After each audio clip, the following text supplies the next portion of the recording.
Hey, what's up, everyone, and welcome to this very special episode of Resident Roleplay. This is a show where a group of friends and I get together and play homebrewed tabletop RPG set in the world of Resident Evil. I'm your host and GM, Raphael, and welcome back, everybody, to the table. So, can anybody tell me? Yeah, do you feel underdressed now? I feel slightly underdressed. So who can tell me why this is a very special episode of Resident Roleplay? Because the number 33 is exactly 1/3 of 100, which means we're a third of the way to 100 episodes. This is true. But it is also true that on November 3rd, 2017, that was the night that we streamed our very first episode of Resident Roleplay. So this is a bit of a 1-year anniversary episode.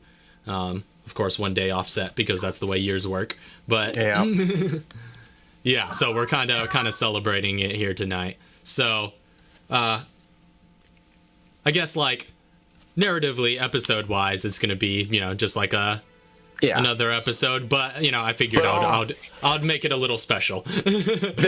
This is the progress we've made in a year. How about next week is my 1-year anniversary? That's true, because you showed up in the second episode. So it'll be your turn to dress up. That's true. You legit dressed up? I gotta check this out. Oh, yeah. No, he's fully suit and tie. So, as a real quick question, are we starting off like with the downtimes again? Yes, we are going to get into that, but yeah, we are going to have a little bit more downtime. Okay. Yeah, just to make sure. Mom. Oh. So she told me to call her. That's why I was asking. Oh, okay. All right. Yeah. So, as usual, or I guess not as usual, but as it is right now, of course, Lisa's still not going to be joining us until about halfway through the stream. I think we're almost through with that though, because that's been going for. I think there's only 1 week left. Yeah. I think we're on I talked to her just yesterday. She said 3 more weeks. 3 more weeks? Yeah. Oof. Oh. It wasn't yesterday. It was a Wednesday. I think it was Wednesday or Thursday I talked to her. Okay, so probably 2 more weeks, including this. Or 3 weeks, including this week. So 2 more weeks after this. Okay. Yeah, that's about right, I think. So, yeah, so that'll be a thing. And also, to follow up, as some of you may have heard, we have been releasing character playlists as of late. I started by releasing Aiden's playlist for an NPC example, and this past week we got a good few more released. Katara, Emil, and Chauncey all have playlists out in the general public, so you guys can check those out right now. You can find I think, Lauren, you're the only one who tweeted one, right? I think I was the only one who tweeted that. Yeah, but you could find them on our community Discord server, which is always linked in the description of our videos or in the panels of our Twitch page. So yeah, if you head over there and head under the content discussion panel or channel, you could find the all of those playlists linked. I had a very busy week and I didn't get to start listening to playlists until yesterday. But that was actually a really fun time because I just listened to all of them in succession and had myself a little concert. They're actually really awesome. They're really awesome. I enjoyed them a lot, and they're just like also representative of the characters. I'm gonna have to talk to everybody individually a little bit more about theirs, but I enjoyed all of them because I've had plenty of time to talk to Lauren about Emil's playlist. But yeah, nonetheless, those are pretty cool. I'd recommend checking them out. They are quite nice. Yeah. And I definitely plan on doing some more NPC playlists as we go along, so that'll just be a kind of pet project for me. In fact, pretty much all of the ones I plan on doing I've already started on, so those will be coming in the future.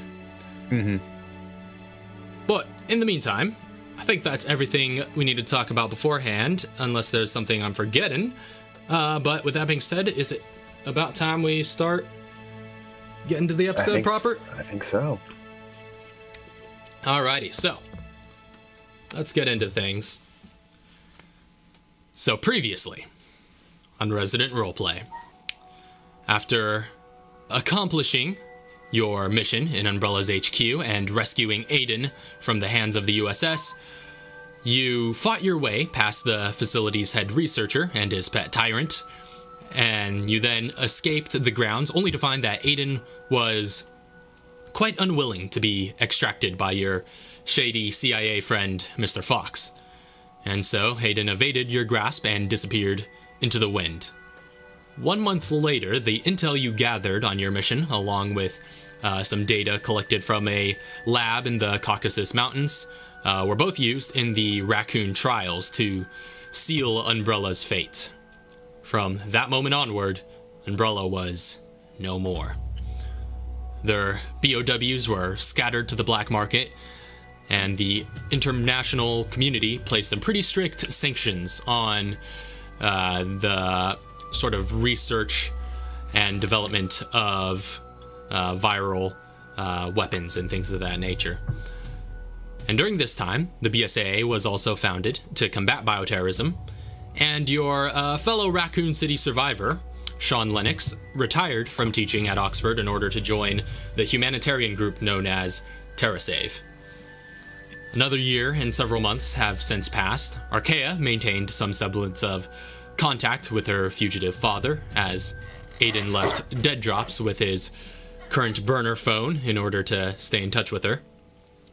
Through her conversations with Aiden, Arkia was able to learn much about her mother and their family's collective past, including the fact that Dr. Simmons, the man that raised her in the cabin facility, is in fact still alive. Oh, excuse me. Meanwhile, Chauncey and Emil continued climbing the FBC's ladder, while Katara kept on her teaching career and started up a bit of a sketchy home laboratory. She's homebrewing. She's definitely homebrewing. So, you guys now find yourselves in your respective homes or places of work. I will allow a brief moment for each of you to finish any downtime activities or anything like that before we move on. Anybody want to go first? I'll let you go first. All right, so hold on. Let's see what we got here. I got my notes. First of all, I did give Katara the Neptune and Nosferatu tissue, right? Because I didn't erase it from my... I don't think you did that last time, but we could say that when you went to visit her, you would have dropped those off. Okay, yeah. Should you desire. I'll have given her the Neptune and Nosferatu tissues so that she can add that to her bank of knowledge. But I didn't have that erased. I could have sworn I thought I did, but I didn't erase it from my inventory, so I'll get rid of it now. Yeah, I'm not sure you... I can't recall. I don't think you specified that last time. Okay. Well, Katara, if you're here, I am giving you Neptune and Nosferatu samples. All right. And I would also like to just call Sean, just so you call him up at some point during the break, catch up. Yeah. Hearing that he's retired, just be like, hey, no, what's up? What are you doing? Yeah, and he kind of tells you about, about how things have been going and how his career's sort of been, catches you up on why he decided to leave teaching behind and go out on the humanitarian field. And yeah, it's you guys have some fun catching up, and you share with him some of your misadventures and the like. But yeah, you generally surmise that he's just looking to get a little bit more up close and personal with the cause that he's kind of gotten passionate about since Raccoon City. Yeah, I'll also talk to him briefly about what I'm going to be doing, like basically my political campaign that I've got going, trying to get the go-ahead for some research on viral serums and cures and stuff like that. Like using the virus for medical purposes, of course. Yeah, and as well as being able to have countermeasures for any other outbreaks in the future. Yes, he finds that quite interesting. Yeah, I think you would. And then I'd also, as well, just like to call everybody, or not everybody, but all the people who would be applicable of my Oxford contacts, some professors and researchers there that I became good friends with while I was going to school. All right, so you're hitting some of them up. Yep, just hitting some of them up, talked about the same thing about my little cause. I want to specifically get them talking about the potential for using this technology for good, and how this could be potentially like a public health issue. And I want to get them talking, get the word spread a little bit that that is an option to do it, as well as, of course, using these virus, or as well as conducting research like in the academic field, conducting research to try to find countermeasures in the future. Yeah, so you go ahead and you start explaining that to, and having these conversations with some of your Oxford contemporaries, and kind of get the a little bit more exposure on the subject, and kind of spread awareness. Yeah, which you hope they will in turn spread to their students. Yes. At some point, I'll have to wait till if Makai is not here. I want to go over some stuff with Katara, but I can wait until he gets back. Beep, boop. Okay. What's up, dude? Hi. Did you hear what I said earlier about your? I got you some samples. No. So I gave you the Neptune and Nosferatu samples from the Umbrella facility, or Umbrella HQ. So I dropped those off when I checked out your closet brewery last time. Woo. Okay. Yep, so you now have those in your possession. Yeah. And I'll say also, it's pretty much assumed that everybody has a storage chest in their place of residence. So, you could always drop off any number of stuff and just say that's stored somewhere at your home. Yeah. Cool. But also, I would like to check out that thing with Katara's skin. That was weird. Okay. All right. But at some point, just be like, if you don't mind, I would like to look at that if it's a problem for you. But it's very intriguing. I mean, sure, if you want to check it out. It's the first outward sign of your abilities, let's say. So your mutation may be progressing pretty quickly, and I would like to keep an eye out just in case. Okay, I'm fine with that. Do you maybe want to? I mean, you want to see the same thing or something different? I've been wanting to test this out. Does she always have a little bit of that kind of scaly stuff going on, or is it just whenever she calls it up? Yeah, it's pretty well hidden when it's not being called up. Yeah, from what you can tell and what she tells you, it's pretty much invisible until she calls it up. But she does, Katara, you do always feel like that almost burning sensation still kind of residual inside you, and then as soon as you call it forth, it kind of moves from the inside to the outside, and it can manifest itself in a number of different ways. If you were to experiment with it, you would kind of discover this over the course of the break. But yeah, are you doing a full medical examination in regards to this? Yes, and if possible, if she does tell me that she can call up different types of things, I would like to basically just see the extent to that which her mutation has gone, and see if there's any way that we can. If she can control it, then that's fine. Or if there's a way that we can, let's say, work on it and guide it even further, type of stuff. But first of all, since this is the first outwards manifestation of it, just trying to get an understanding of what's happening to her, biologically and stuff. It could take actually 4 hours of the day to do that too. Yeah. I'm thinking we could take a full day if we wanted to, just geeking it out over all the things you can do now. It's check this out. All right, go ahead and Go ahead and make a medical check, Emil. Would I get any advantage from her being able to describe what's happening as she does stuff? I'll say that makes it possible at all. So just Good. straight roll. All right, that works for me. Medical, you said? Yep. Ooh, that was not the right number. I almost put down 87. That's a 14. You spend some time looking her over and examining her over the time that you have together.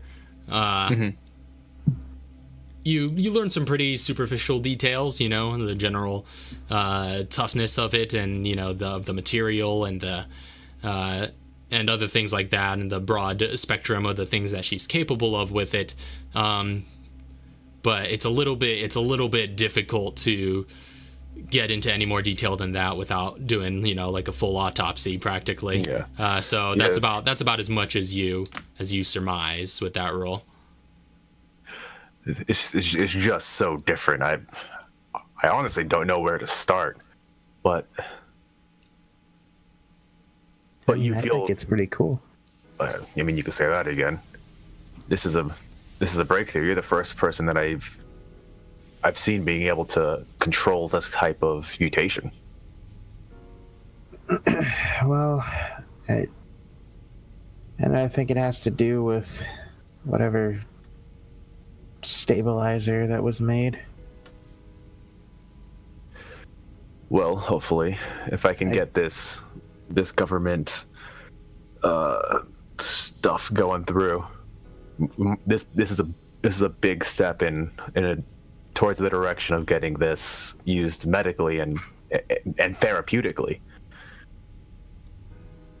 I agree. I'm almost wondering. I mean, I guess I'm wondering the same thing as you. How far can this go? So far, you've taken it further than I ever could have imagined. Well, let's see if we can go farther with it then. If I can do more with this. Yeah, you keep experimenting. Unfortunately, there's not much that I can do to help without a more invasive treatment. But this is all quite exciting. I agree. Well, if anything more comes up with this, obviously, I'll let you know, and then we'll just continue from there, because that's really, really cool. Yeah.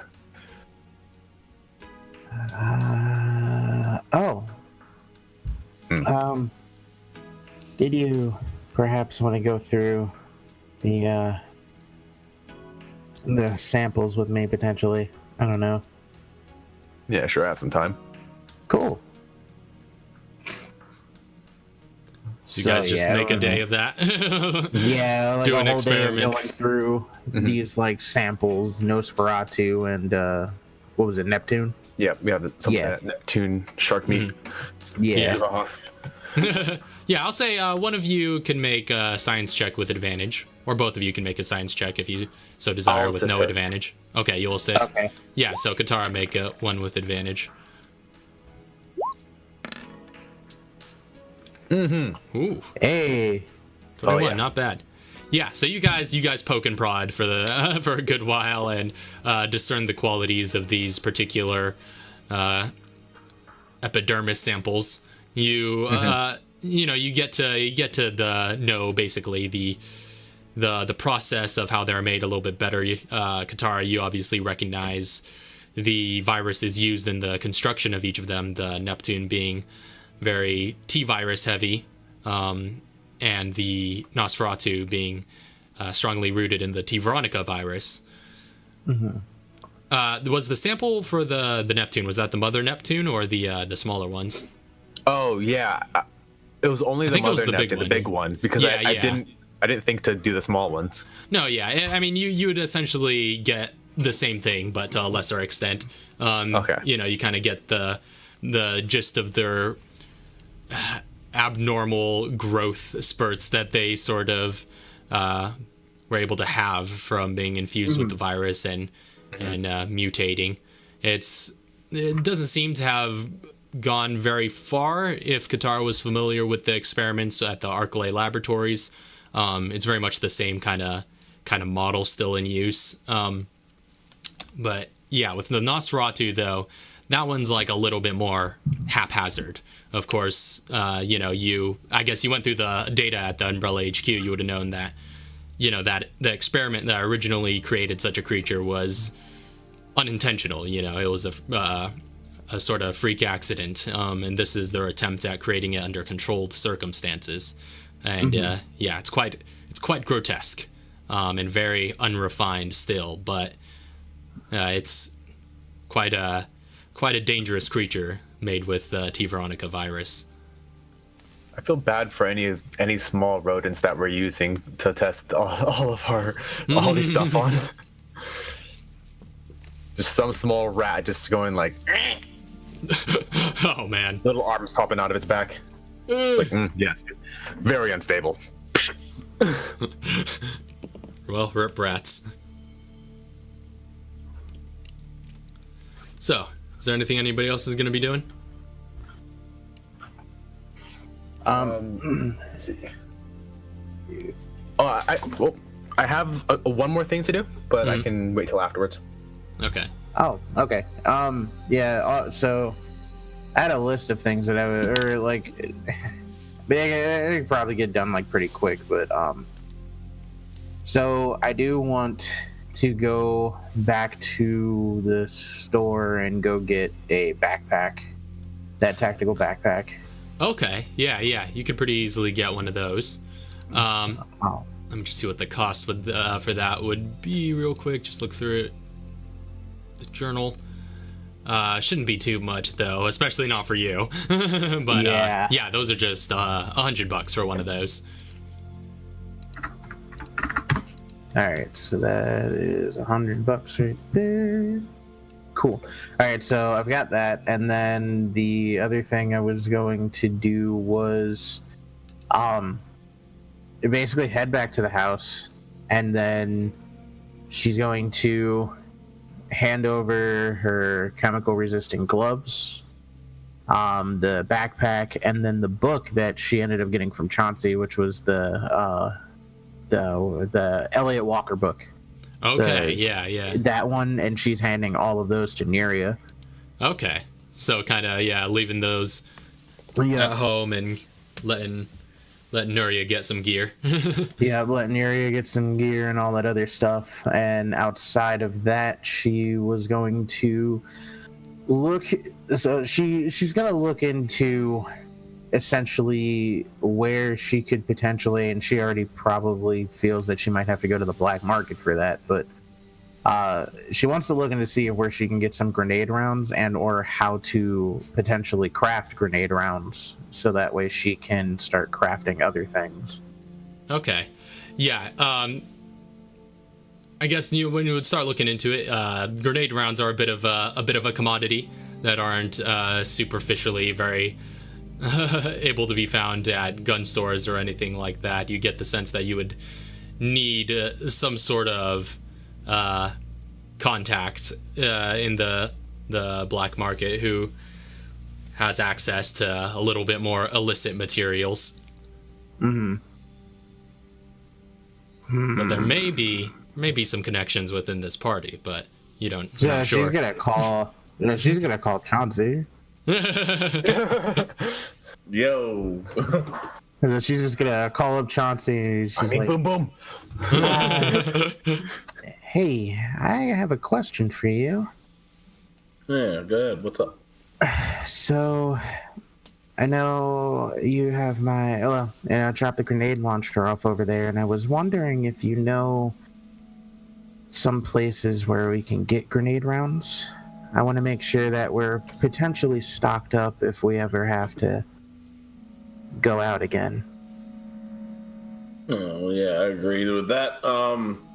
Let me put my ear to the ground and see if anything pops up. All right, thank you. And yeah, that would definitely be that right there. So she'd wait. Yeah. I'll say, of course, in Chauncey, I guess, being a cop for a while in the Midwest, you would know where to start looking, but you don't necessarily have any contacts in that arena. I would say go ahead and make an investigation check to see how far you get in that pursuit.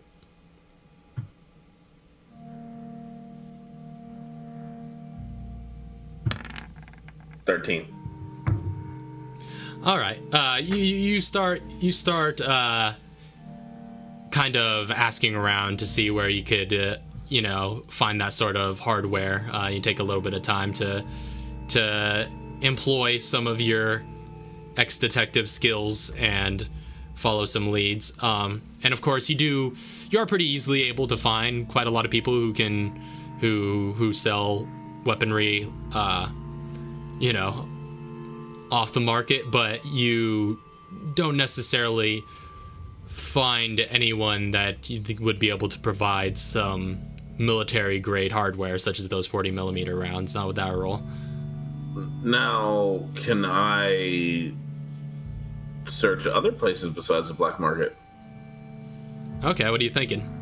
FBC facilities. I was gonna say, do we have anything like that at the? Do we have connections in our armory? Yeah. You would have to talk to Clyde. I will definitely go talk to Clyde about this issue. Okay, so you head over and you talk to old Clyde down in the FBC armory basement. And just like, hey, what can I do you for, Chauncey? I'm looking for some 40mm grenade rounds. You have any back here?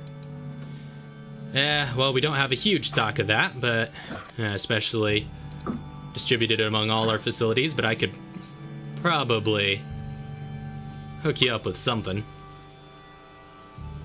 Yeah. Let me know what you can get me, and you can just keep getting some from there. Okay. Go ahead and make a persuasion check against them. Okay. 16. Ooh, not bad. Yeah, I mean, you guys have definitely gotten a lot more friendly since the first time you met him in Chicago, and yeah, he's pretty amicable. He's ultimately able to secure about 3 40mm rounds for you to let go from the FBC stock. Okay, I'll put those. Now, is there a price on that, or is that just FBC material only? Just FBC use only. Kind of trust it. Yep. Okay. I will put those in my inventory, and next time I see Tara, I will be sure to give them away. All right.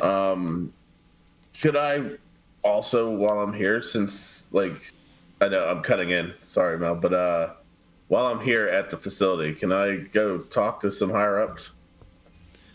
Okay.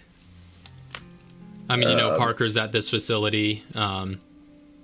I forget what the main dude was that we talked to. Director Lansdale. Yeah, Lansdale. I need to talk to Lansdale. Lansdale's a little bit harder to get a hold of. He's always quite busy, and he doesn't visit this particular facility necessarily often, but you would know how to, I guess, put a call into his office.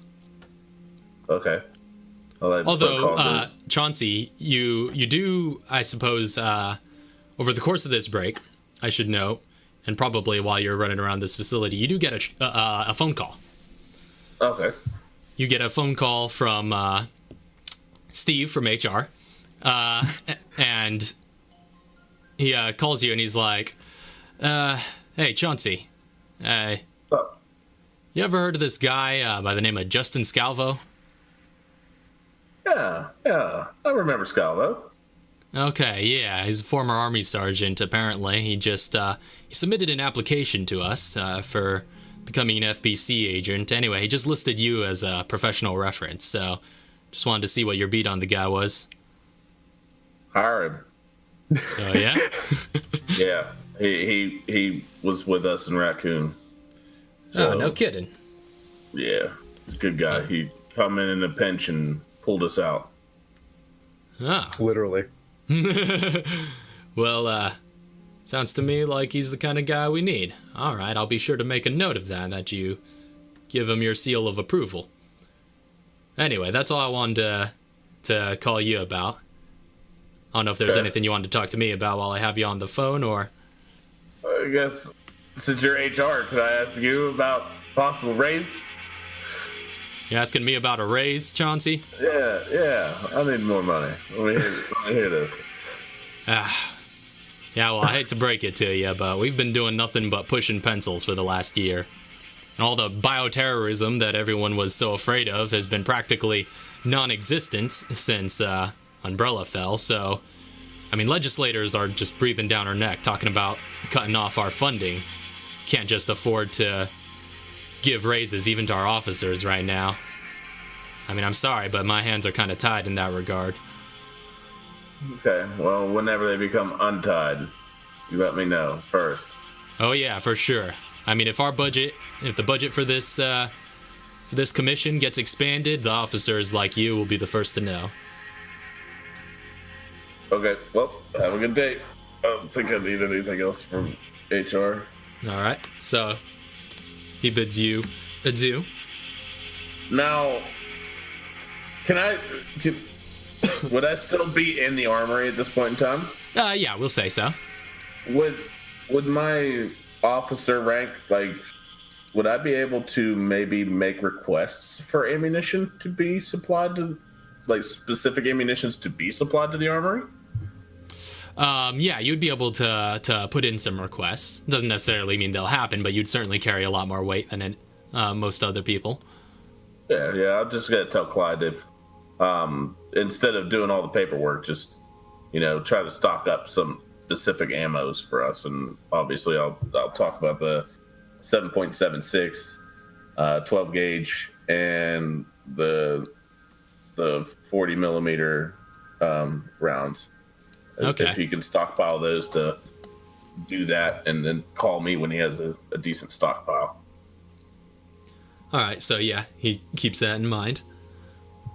And then, could I talk to Parker as well while I'm here? Yeah, you can talk to Parker. I'd like to Go talk up to and him. Knock on his Okay, office. good. He's kind of in the middle of a call, but he eventually ushers you in after he's done with it.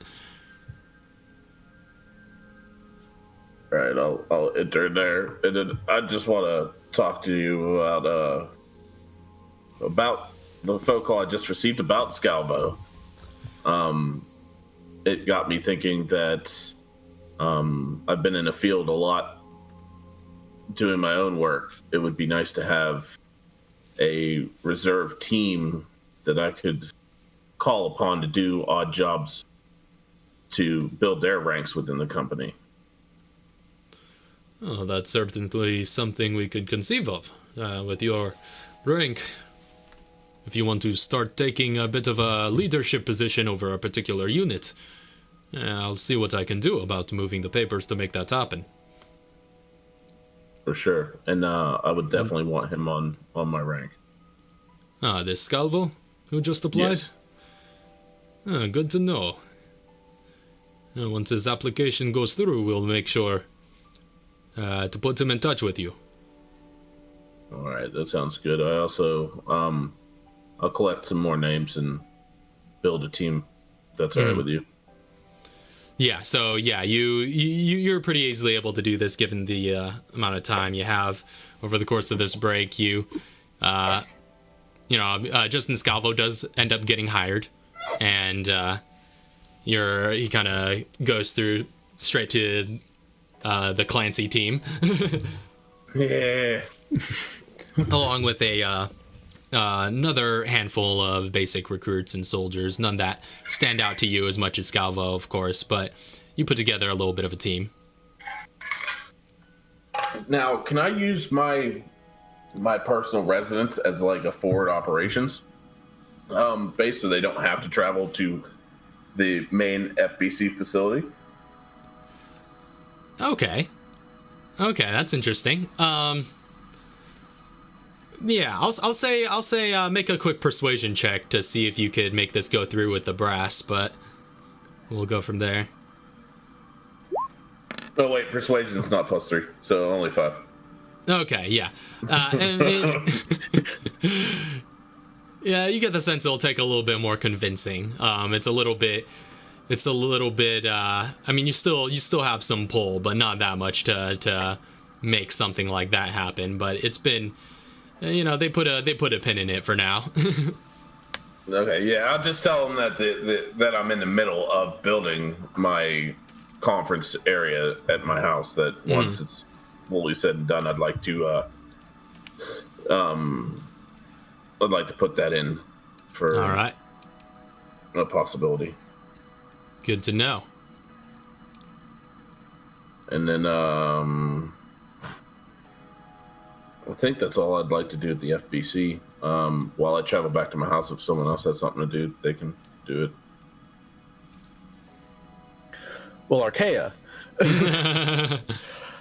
she's gonna be looking around to get a job. She said she wants to look for a family that she can be a nanny for.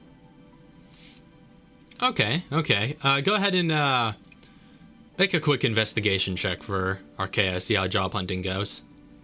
I forgot to open her character sheet. Rip. Investigation, you said? Yep. Okay. 10.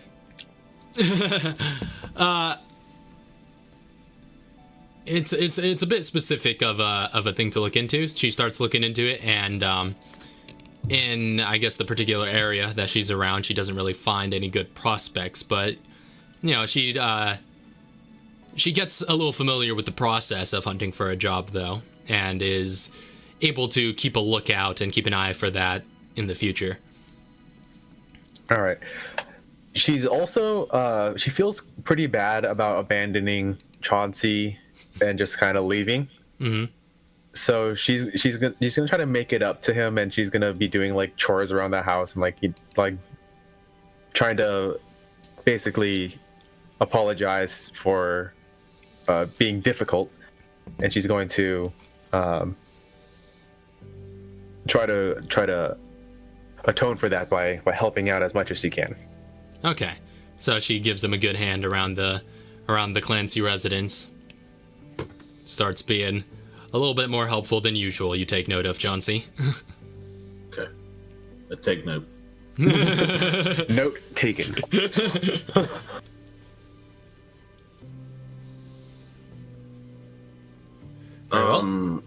While I'm at the house, if Mel's not ready to finish, I'd like to possibly make some phone calls. Okay, you making phone calls out too? I would like to contact Allie. Okay. Yeah, you give her a call. I'm trying to think if you would. I mean, have you kept in touch with her? Would you have her number?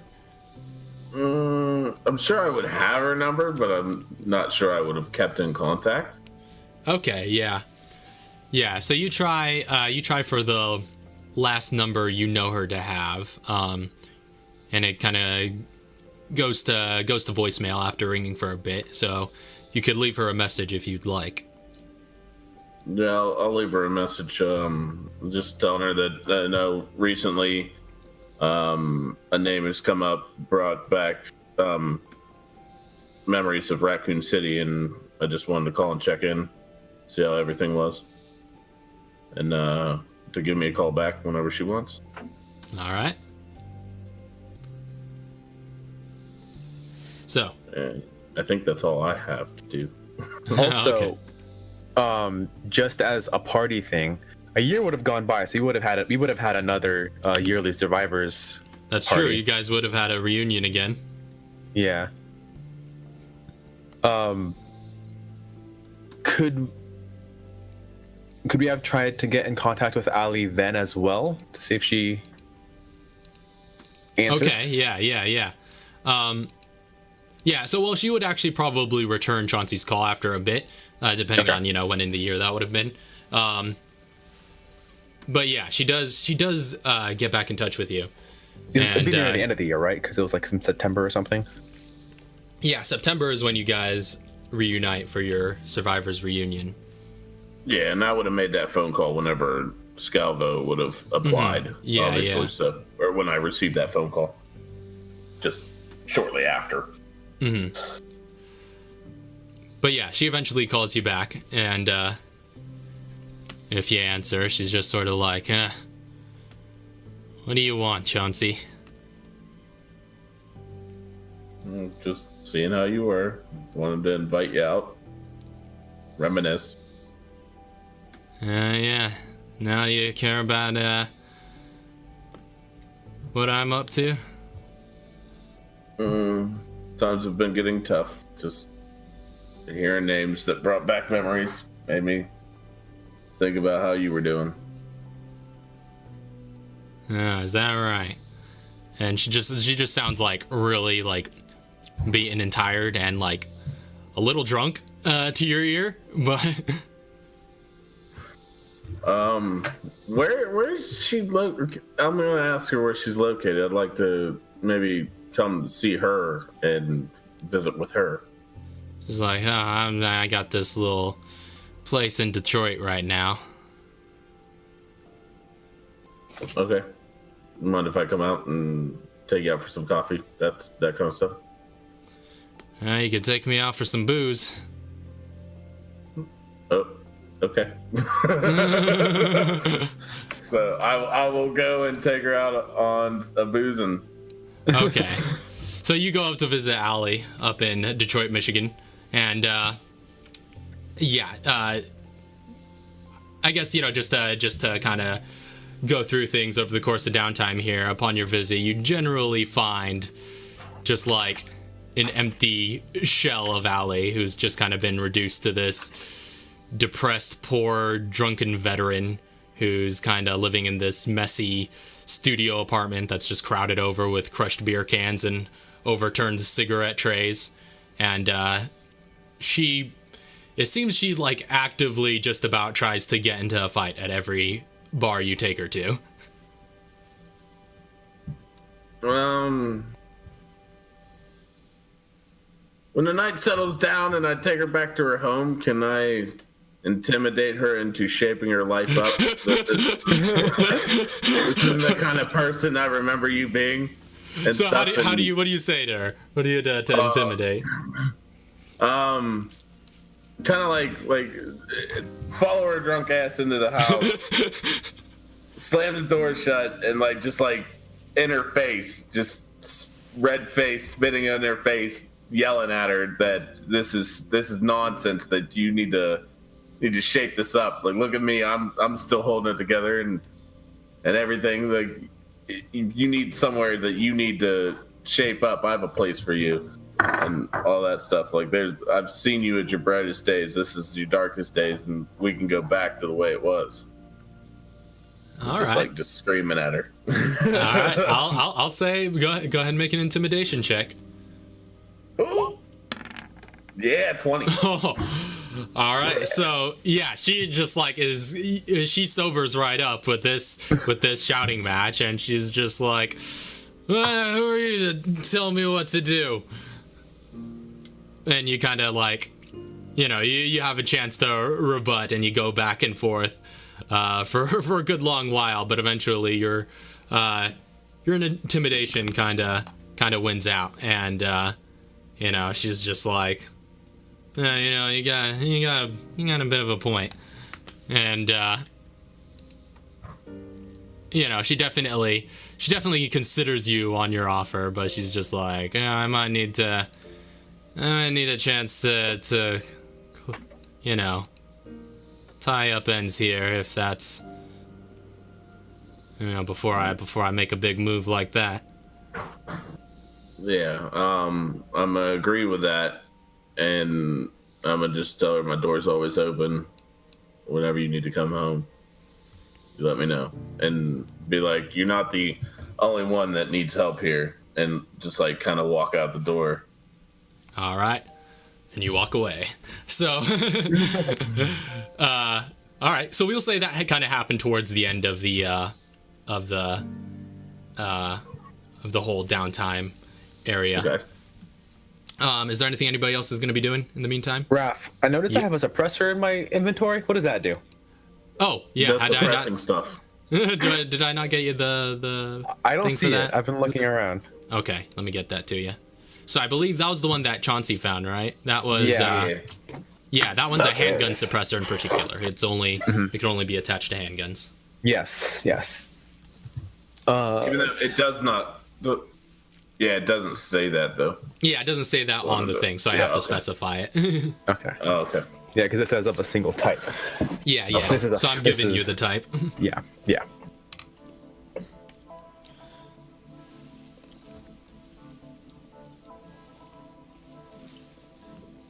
I'm gonna just leave all this stuff in my inventory though, because I'm sure I'm gonna come across a suppressor at some point and not need a journal entry for it. Huh, this is interesting. It is interesting, isn't it? And it's like you don't know whether you want to put it on or not, but I figure it'd be more useful for you than to me. If you guys had like an agent or something in your party, that would be that would definitely be an item for them. Yeah, I'll probably keep this home. I won't equip it, but I'll keep it. You put it in your storage chest. I'll put it in my storage chest next to a whole bunch of other stuff. All right. Mostly, it's just like other weapons and notes and paper, stuff like that. Very well. So, I would like to, as well at some point, go talk to Parker or a higher up as well. Or Steve from HR. No. Probably not Steve from HR. Probably whoever's in charge of budgeting. All right. Yeah. I mean, you're not quite in touch with the treasurer, per se, but I guess the actually Steve from HR probably would be like the closest contact that you have to him, who could relay a message to the treasurer. Okay. I'll get in contact with who I need to about potentially getting a budget to better prepare and arm our new department of field medics. Okay, your new field medic department. Yes. Okay, so you're just looking to expand the budget on the field medic department. Yeah. Yeah, I'll say go ahead and make a quick persuasion check. Can I have Arkia do it for me? Here goes. That's not good. It's taken That's under advisement. I figured. That's the last you hear of it. Yeah, and I also get the same. I imagine I get the same spiel when I ask about a salary increase as well. Yeah, you get the same spiel. And there is some truth to what he's saying too. Of course, working here, you would know, like, over the year after Umbrella fell, just things have been barren. Just the whole, cataclysmic bioterror world that everybody was expecting never really happened that year afterwards. It's only been a year. Give it time. Research takes time. I hope you notice. You know this. All right. So do you ask about anything else, or? I asked about my about getting the budget. Yeah. I need to talk to this one. I need to talk to Parker or potentially Lansdale about. But if I can get it, I can only get access to Parker, right? Mm-hmm. So I'll talk to Parker and I'll ask him about Raccoon City, about what happened to confiscated what happened to confiscated, what's the word, like records or paraphernalia. Oh, okay. Confiscated paraphernalia with survivors who went through the military checkpoint. Okay. Yeah, you'd be able to find from him that basically those are all in the possession of the federal government, not necessarily with the FBC though, but with just various relevant intelligence departments within the U.S. government. I would like to see if I can get access to a very specific set of confiscated paraphernalia. Okay. What in particular are you looking for? My shit. Which part? All of the vials that were accumulated during Raccoon City. All the vials of. I have Mr. X. I've got the G mutant. Okay, so basically just like all of those tissue and blood samples that you took from all the monsters you were fighting in Raccoon City. Yes. All right. Yeah. Because that was confiscated, and I told them I get it back. I'll say go ahead and make one more persuasion check for this one. Persuasion check? Okay. Mm-hmm.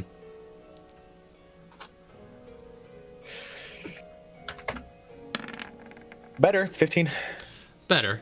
But yeah, so you kind of start asking into it, and you do make some headway. Figuring out where stuff is. Like, yeah. I mean, you get the general gist of what sort of channels you would have to go through to get a hold of those, but you don't necessarily make any breakthroughs here. Once it leaves the FBC's, once you get to the point where you're leaving the FBC's purview, you get people start asking like, well, who are you? Basically, because I'm the chief field medic of the federal. What is it? FBC is Federal Bioterror Commission. I'm the chief field medic of the Federal Bioterror Commission. And but yeah, so you kind of reach a dead end once it leaves your particular department, I generally know where to continue. Yeah, you would know where to pick up that lead for the because I future. I don't expect, even if I do get it, there's nothing I can do with it yet because of all the government the red tape crackdowns on the red tape involved in research. But I know where to start once I get that stuff going. So that's all I needed for that. All right. So, is that everything everybody wanted to do then? That is everything that Emil had on this. Yeah, I can't really think of anything else to do. All right. So, a year and 4 months have passed. It's about May the 14th, 2004. And, Chauncey and Emil, you guys, your phones and pagers kind of start ringing off the hook about this, but you hear it on the news long before you ever get contact from any of your people. It seems that there's been some sort of bioweapons attack on this state-of-the-art floating city, which you'd heard about previously, Terra Grigia. And the organization known as Veltro is claiming responsibility for the attack. That seems familiar somehow. And so, Chauncey and Emil, you would both get the call requesting all FBC agents to head over to a military airstrip on the East Coast, and you're allowed to bring any reinforcements and or civilian advisors that you care to bring along or anything like that. And then you're going to get flown out to the Mediterranean area to be able to fight in this conflict. And from what you see on the news, it's quite extreme. It looks like a kind of, the population of Terra Grigia is much smaller in its raw size as Raccoon City, just because of the fact that it's an entirely constructed city in the middle of the water. And to accomplish that feat at all is something in and of itself. So, generally speaking, it's a lot smaller in size and in population than Raccoon City, but it looks for its population to be quite a comparable catastrophe. It's smaller, but it's denser. Yeah, a lot denser. That's not good for viral outbreaks, I'll tell you what. Yeah, and you see footage on the news of just like hordes of hunters clawing through civilians on the streets, and as well as like these UAVs that were kind of flying through the sky and dispersing clouds of viral gas. Oh, that can't be good. Really quick, did Lopez get anywhere with his application? Did he apply to? Or Mueller? Did Mueller get anywhere with applying to the FBC? I mean, you could probably ask into HR about that. just wondering if he's here, because I mean, do you ask?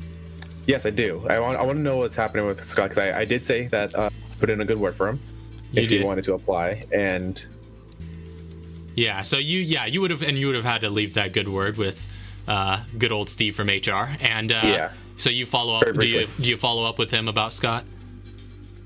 Yeah. Yeah. So yeah, and he seems to remember the conversation. You know, it was a little while back, but he kind of shuffles through some paperwork you could hear him doing on the other side of the line, and he's just like, "Oh yeah, the one Scott Moeller.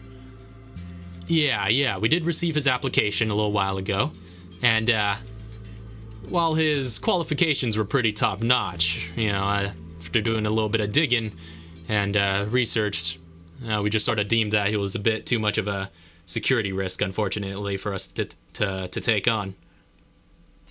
How so? Yeah, well, his last job was working security for a small manufacturer, which we now know to be an umbrella shell company. And since 2003, a lot of former USS operatives have been putting that shell company on their resumes to avoid looking like they work for Umbrella. That's popped up on his resume, so I mean, there's no way to say for certain if he was USS, but again, you can understand why we can't take that kind of risk in an organization like ours. I understand.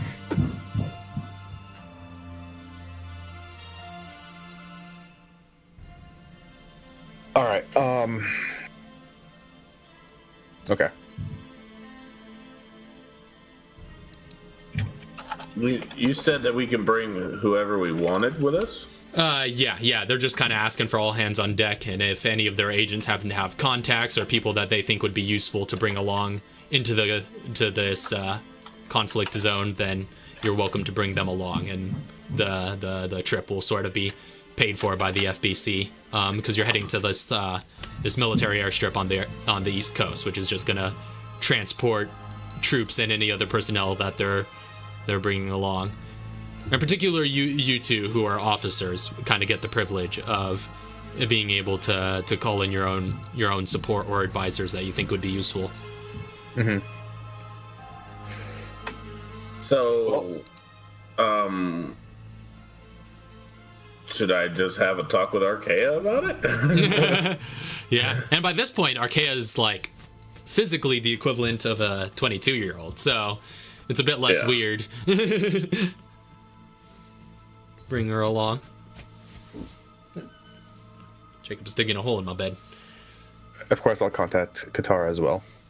Okay, you contact Katara, and Katara, you've probably seen the news by the time the call comes in.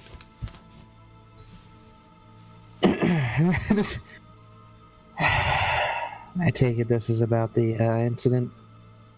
Yeah. Do you...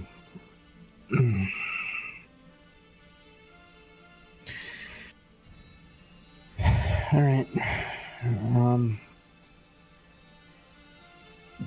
Yeah, I guess I'll help out. Thank you, Katara. Yeah. All right. And then she's gonna call Chauncey. Yo. Hey.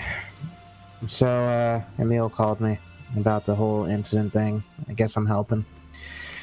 Back up that grenade launcher, please. Will do. Bring it along. Thank you for coming. It saves me a phone call. I'll have to take a meal for that. Yeah, no problem. Click. All right.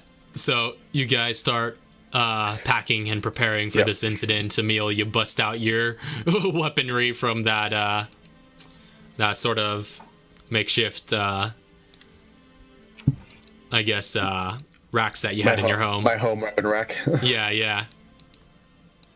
I'll also, because we're gonna have to fly there, right? Yeah. They're just asking all FBC personnel to head over to this military airstrip, like I said, on the East Coast, and so from there, everyone's gonna get flown out. So are we going like directly there, or are we gonna stop by the FBC first? No, you'd be heading directly for that airstrip. Okay, I'll let my. Well, you'd be allowed to stop on the way if you want, but. That's okay. But I'll call my field medics unit, tell them to pack up. They've got a job to do. And I'll specifically call. What's her name? One moment. I'll specifically call Joan Waters and tell her to pack up. She's coming. All right. Yeah, you could make a call into your deputy field medic and put in and make sure she's prepped, and she's just like, yeah, I'm already on my way to the airstrip. All right. I'm gonna go ahead and get a hold of Scalvo and my group and tell them. All right. All hands on deck.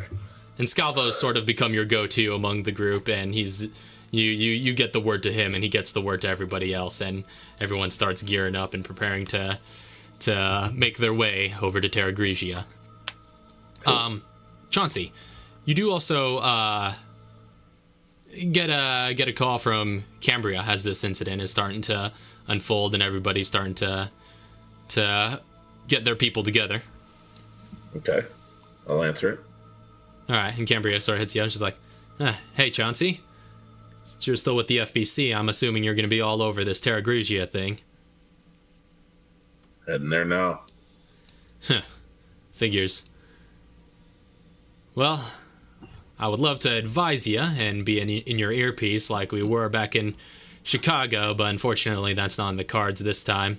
I've been assigned to avoid the action this time around and focus on international relations and stateside security, that kind of stuff. So, just wanted to wish you luck out there on the field. Although, if you do want somebody in your earpiece, I've got some contacts in the intelligence community that could probably, serve that sort of field support role. If I can't have you, I'll take whoever you trust. Oh, yeah. Well, as a matter of fact, I think there are a few people in FOS that owe me some favors, so I might be able to call those in, get you somebody who's willing to give you that sort of support full time. Awesome. I would just give him my number and tell him to contact me.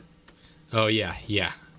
All right, I'll see if I can pull any strings. But stay safe out there, Chauncey. Don't get killed this time of all times. I'm never looking forward to that day. Somewhere, Emilio's just like, I've got one job. It just rings in his head. He doesn't even say it out loud. It's like, And what was that? you try not to drown in paperwork. I'll take care try of my the blood and darndest. Yeah, I wish I could. Well, actually, no. I'm kind of glad to be away from the blood and guts. Can I ask her while she's still on the phone? She heard from Charles at all? Charles? Yeah, he's I think he's still doing his stint with the Marines. I don't know if they're gonna have anything to do with this. This is kind of the FBC's claimed its jurisdiction here.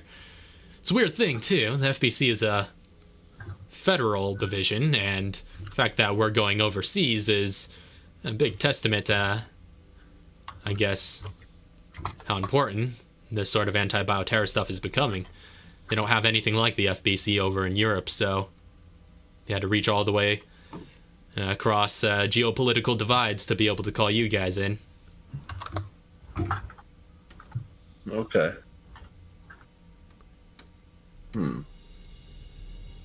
Well, if you hear from him, tell him I said hi.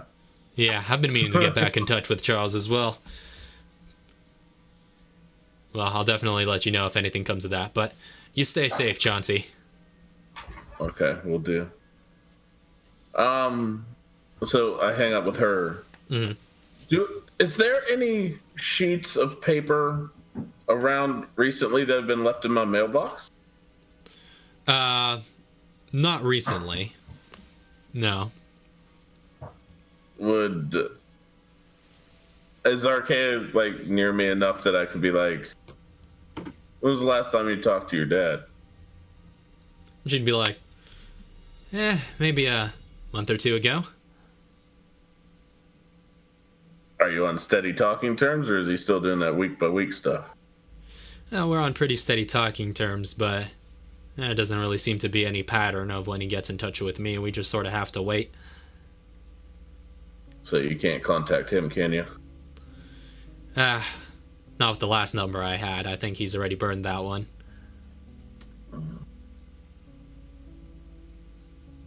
Okay.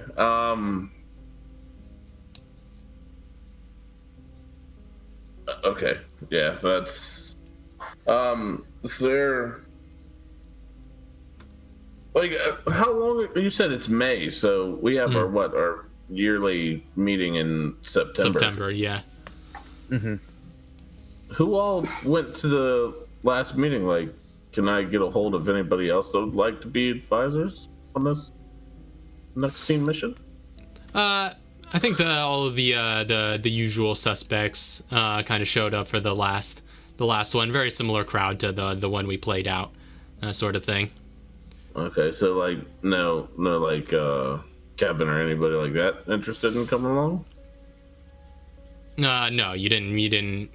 It's been a little while since you in particular have heard from Kevin, but Yeah. I'm just questioning. Lisa sent me a message and told me about Arkia getting a hold of Aiden and telling him that she was leaving, and also I was thinking about the other characters that aren't really. Because on the side too we have like that's true, Nuria and Katara, because they're like right there too. Yeah.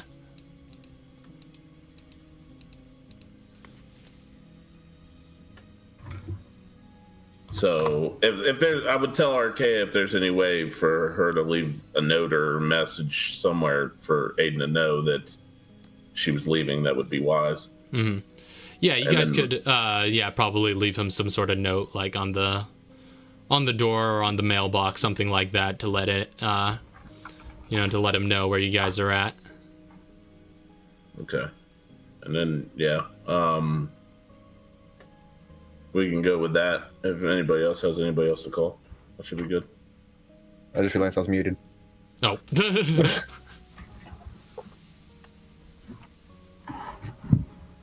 Also, I'm going full armament, I think. It sounds intense, so I'm taking all my goods. Okay, so I mean, no, I don't have anybody else to really call because Neria knows about it. But yeah, I don't know anybody else. Yeah. So you guys all gather up and start heading towards the airstrip? Yep. Oh.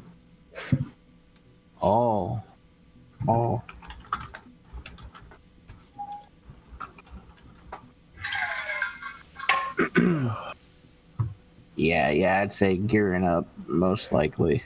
If anybody wants a suppressor. One more, though. I don't think we're going to need it, though. Yeah, I don't. I think we're going in loud. Yeah, we're going in loud and proud. Murica. What about Allie?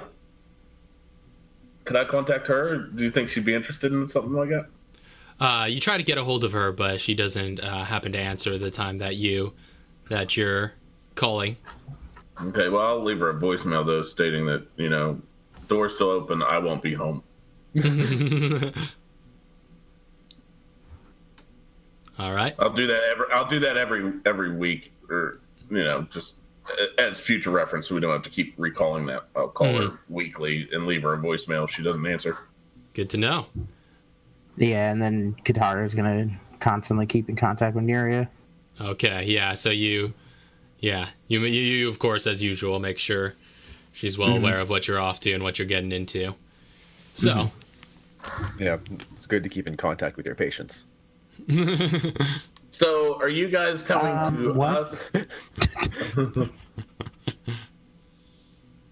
Emil, are you picking up Katara and bringing her to my house, and we all riding off in my car again? That's probably the usual method of transportation. Okay. Oh. Hold on. Depending on where the military hangar is located. Yeah, it's good. It's on the East Coast. It's probably somewhere around New Jersey kind of area. So it's on the way past. Or you just, if you head to Chauncey's places, you just keep going. Yep. Katara's between me and Chauncey. I can go pick her up and the car at Chauncey's place. Take his car to the strip. Yep. Hey, Emil. Yep. Question, Emil. How are you on chem fluids and materials? Oh crap! Thanks for reminding me. Let's go buy some. No, I'm fine. I forgot to do some crafts during the break. Oh, well, you could do them in the car ride if you so desire. Do I have to do a drive check? Spilling everything. No, I do have. I'm 10 and 9. But that will not be the case after I do a bunch of crafts. So then we can just go and buy some more after. This. If we have time, we can do that before. Okay, I can hold on to stuff. Why doesn't Katara have a limousine by now, picking us all up? We can all be suited up in the bag. I mean, she doesn't have bad drive, so it's just I haven't had her driving. Yeah, I'm just saying, like, you need to just buy have the limo, though. your British butler driving you around. Oh yeah, that too. So are we gonna stop by and are we just gonna go straight to the airstrip, or are we gonna stop by and load up first? Load up. Katara says, load up. How are you doing on chems? I mean, I have 7 fluid and 10 material, but I know that whatever you plan on doing, we should probably stock up just a bit more just in case. Let's at least get... yeah. Mm-hmm. Oh, hold on. Does the FBC have a budget at all for the medical team? I mean, enough to keep you guys in stock every time you go out for an assignment, similar to the armory. This is an assignment, yes? Yeah. Can we stop by there and stock up? The FBC facility? Yes. Yeah, you'd probably be able to stock up on about 5 chem fluid and 5 chem material that can be dispensed to you. Do you need more than that? No. I mean, we're good. I mean, yeah, we're good. All right. I'm going to. All right. I'm gonna start some crafts while I'm at the FBC before we head out to the thing. If we can, because that's on the way. Stop by at the FBC headquarters. I'm gonna start some crafts as well as stock up. So these are. This is gonna be hard. This is a tough one. This is for steroids. Oh boy, it's on now. Hold up, I need to look at the roll for that. It's that obviously doesn't make it. Ooh, that's fail. Yes, I think that one's a little bit more difficult too. A little bit. I'm not gonna tell you what it is until I beat it. Do you can I keep trying, or how long does it take until I expend, or like if I fail, do I expend? You do expend the resources if you fail. So per try. Yeah. Okay. This is that was one. Hold on. Is it just fluids? It's just fluids. I'm gonna try again. Well, don't forget your proficiency bonus as well. You didn't add your proficiency bonus to that one. Oh, should right. be a plus 8. Doesn't help. But either way, yeah. You're right. This is a second try.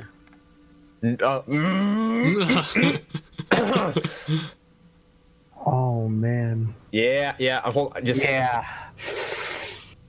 one more time. So you've expended 4 chem fluids so far? 4 chem fluids. There you go. Oh, I beat it by 5. Yes. DC 20 check on a steroid. Yeah. Ooh. But you get 2 of them, I believe, on a successful craft. I have 2 steroids now. That is all. 2. Are we juicing up? Oh, we juicing. So that's 2 steroids, and it only cost me 6. Plus another 5, so I only lost from stocking up. Oh my lord. You're just like reading it over. Steroids do. Yeah. I'm curious now. I got. Oh, dude. Oh, no, you're gonna love it. You're gonna love it. I have a feeling these are for Chauncey. I don't know what you're talking Oh, dude, I'm definitely looking this up. What is going on here? about. You're gonna love it. But I don't know what you're talking about using it on Chauncey. Of course, it's gonna be used on Chauncey. Yeah. And I'm going to craft some. I think I have some green herbs, so I can do some med fluids as well. And I think we have 2 sprayers, one that Arkia has and one that I have. Yeah, I believe that's the way Let me it just check her was. inventory. Yeah, she does have a sprayer, so Okay, I'm yeah. gonna do 2 med fluid as well. Okay, so you're one gonna for me, craft one those. for her. Yeah, I think because I have 2 greens, and that'll use both of them. All right, so I need to take out those 2. Okay, this is I have to critically fail to fail these ones, so I'm just gonna roll straight. Do I get double out of that? For a natural 20 on a med fluid? on a DC 5. Yeah. Well, I recipe? mean, like, what? How much do you? I mean, what do those give you? Do they give you syringes? No, med fluid just converts an Okay, it's a single item.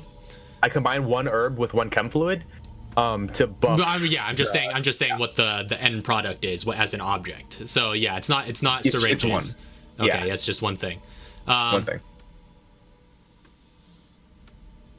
You know what? Yeah. I'll say you get the med fluid and you still keep the green herb as well. Like you get enough So from I the only- green herb So I expend the fluid. Yeah, but you don't expend the green herb entirely to make that one. I'm gonna keep going then. Here's another one. Also a success. Wow. Could have used Yeah, those so- earlier. So that was my that's 2, and I still have 1 green because I kept 1, and that succeeds as well. All right. So I have 3 med fluids now from 2 green herbs. That's pretty tight.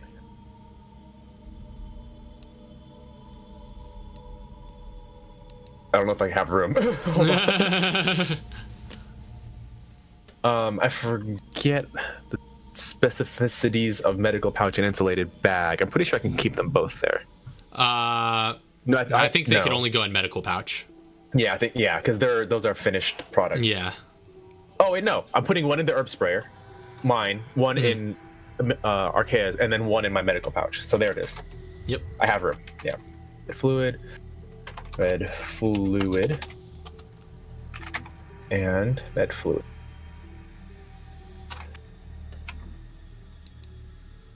Okay. That's interesting. And then All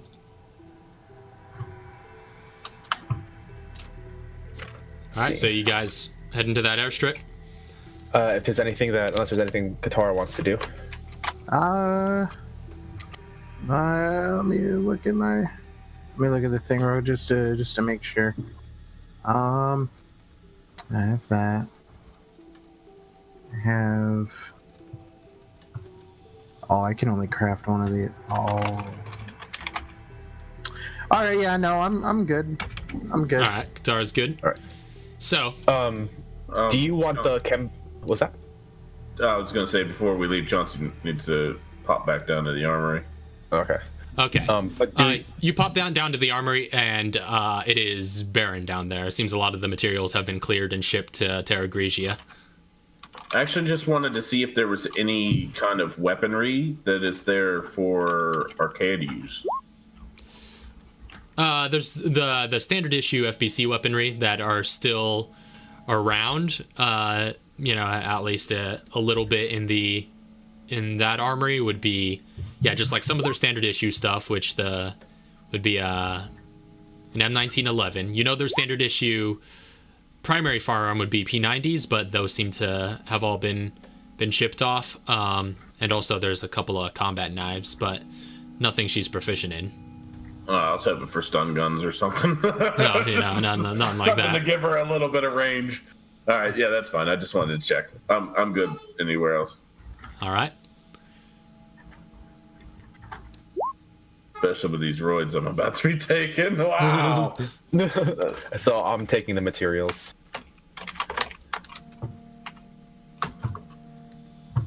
All right. So, do you guys head over to that airstrip?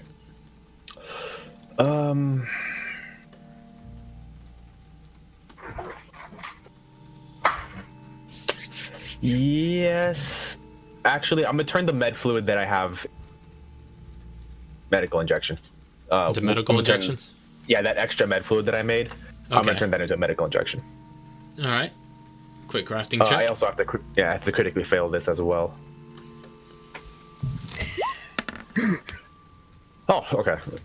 Yeah. Oh my. So, Medical injection. that being said, you go while this is going on. We'll say you're crafting that over the plane ride. You all get loaded into this big cargo plane on this airstrip and head off for a very long flight across the Atlantic. You guys touch down the next day at a military outpost near Athens in Greece. And from there, from that airstrip, you see just this bustling military outpost around you. That's just a mix of local military personnel with the Greek state and also FBC and other military and some civilian groups that are stationed here and preparing to depart in the direction of Terra Grigia. But from there, you guys are directed towards an FBC helicopter that is prepared to make trips for various FBC teams headed for Terra Grigia. And so you guys can depart with that chopper whenever you like.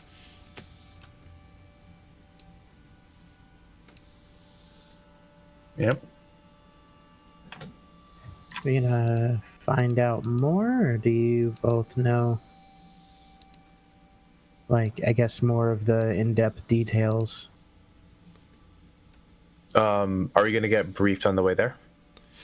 You do know that the FBC has already set up their own sort of base of operations in the city, so you know that would probably be where you'd be able to find out more information. All right, we'll be briefed once we land. Okay, that makes sense. Okay. During the ride out there, she's gonna go through and craft out some acid rounds. Okay. Go ahead and make your check for those.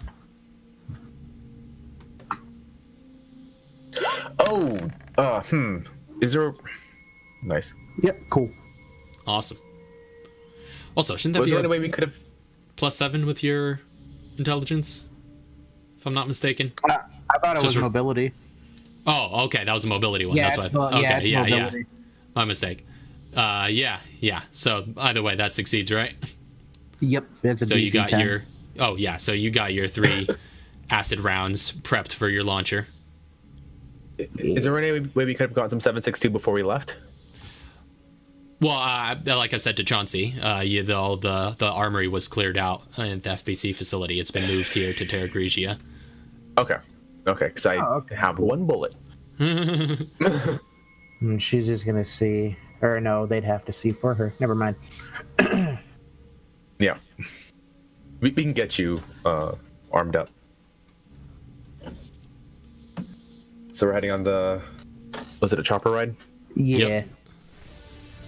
So you guys get on the chopper, and you kind of agreed by the pilot by the name of McNeary. He's just like, howdy, how you guys doing? Heading in for Terra Grigia? Yeah. Yeah. All right, well, strap yourselves in. I'm going to fire this baby up. And he starts going through the motions of getting the chopper off the ground, and you lift off and eventually see that military outpost that you'd landed on shrink into the distance behind you, and then heading out over the waters of the Mediterranean Sea. For a while, there's nothing but just water in every direction from you. As you guys are flying out, the pilot kind of asks you guys over the over the radio is just like, well, hope you don't mind if I start playing some jams. And you just hear Fortunate Son kicking in from the front of the cockpit as you guys head in towards Terra Grigia. And as the helicopter draws near to its destination, you can see out your windows what looks to be an island on the horizon. But with each mile that you fly closer, it seems more and more off. There's an sort of artificial quality about it, which becomes even more apparent when you get near enough to realize that this so-called island is entirely flat and shaped like a disc. The only changes in elevation come from the metropolitan buildings and industrial factories rising out of it. And at the southern end, you see vast fields of solar panels generating power for the city. From there, a number of highways draw your eye deeper into the disk, and with each ring of blocks, it grows more and more urban the closer they get to the middle.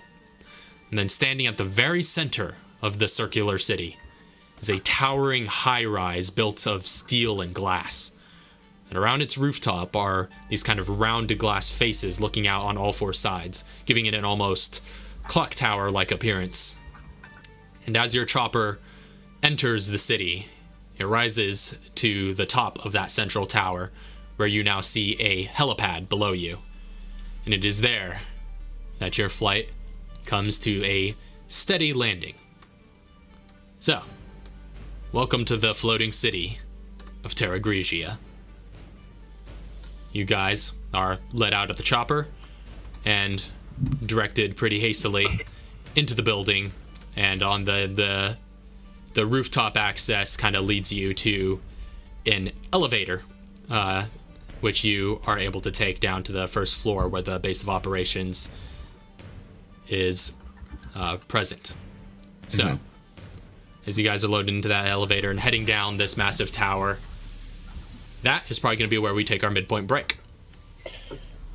So, All right.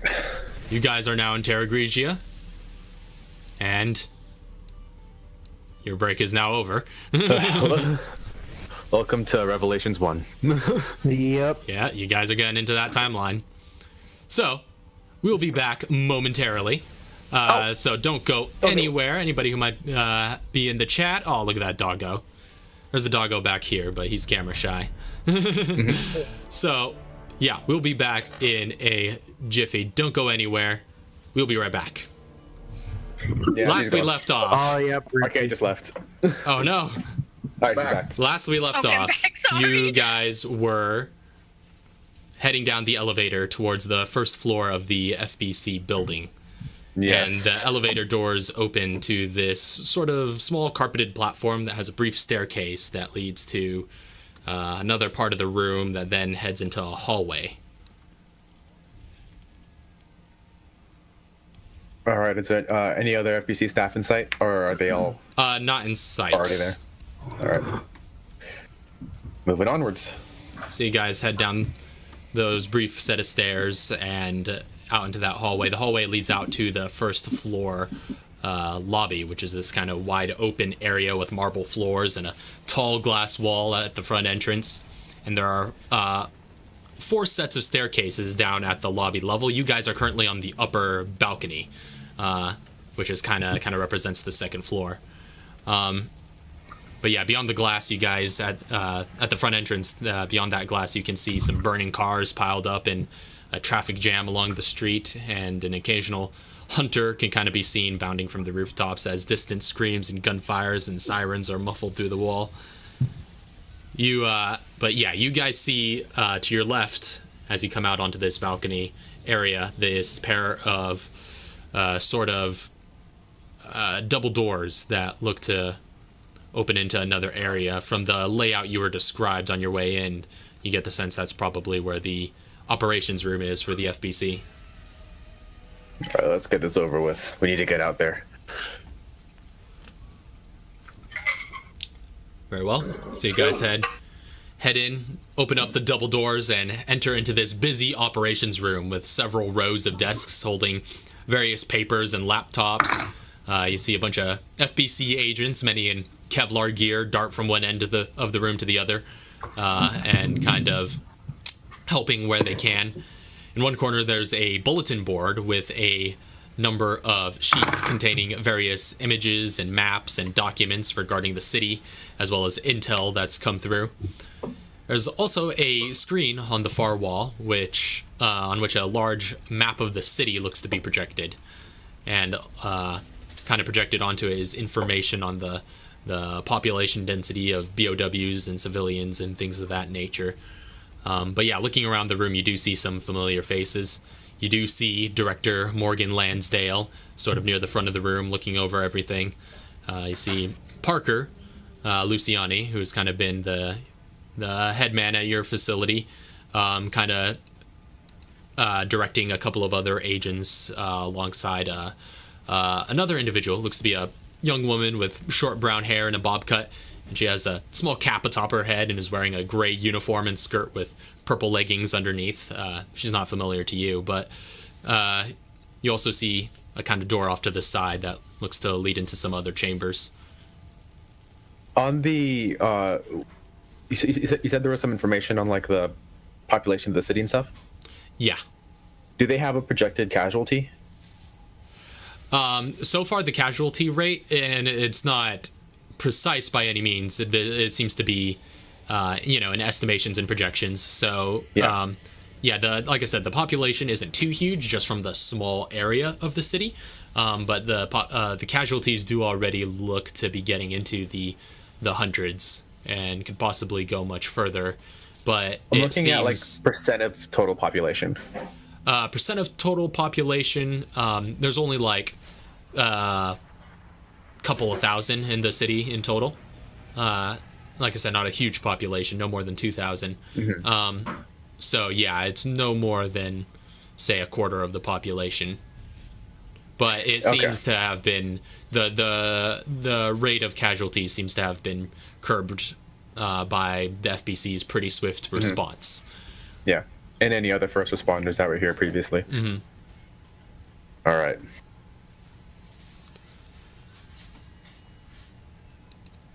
Chauncey will approach you said they're over a desk? Yeah, there are a bunch of like desks and things like that, kind of sorted in rows throughout this room. Chauncey will approach, Parker and Lansdale and whoever the girl is. Yeah,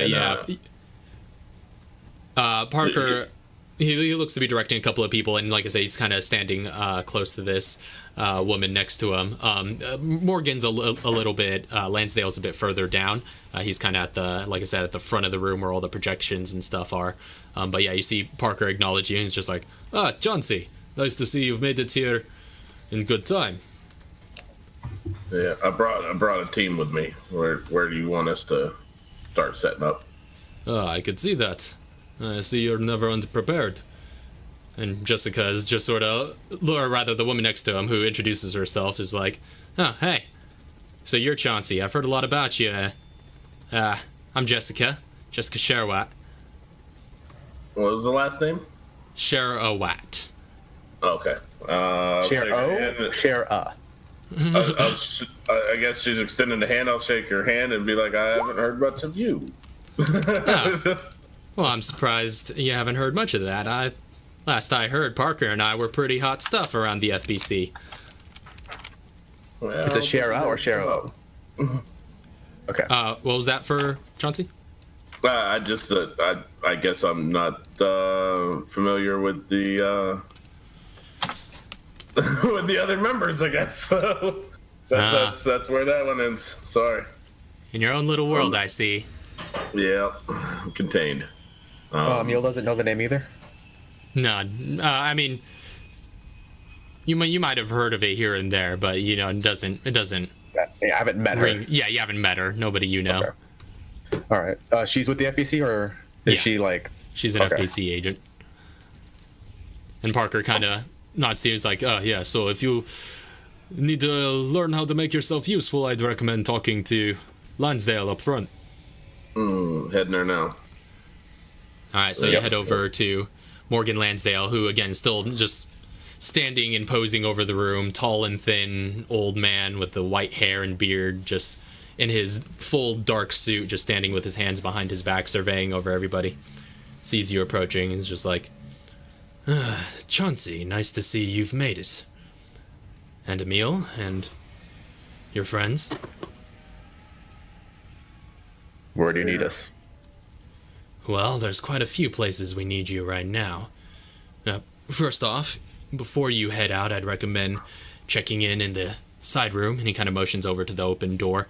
He's like, we have a makeshift armory and barracks and medical rooms set up through that door, so you'll be able to find most of our resources through there.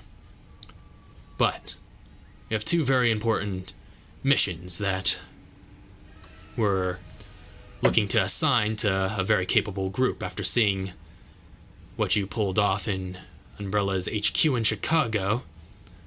I think you would be the right people for the job.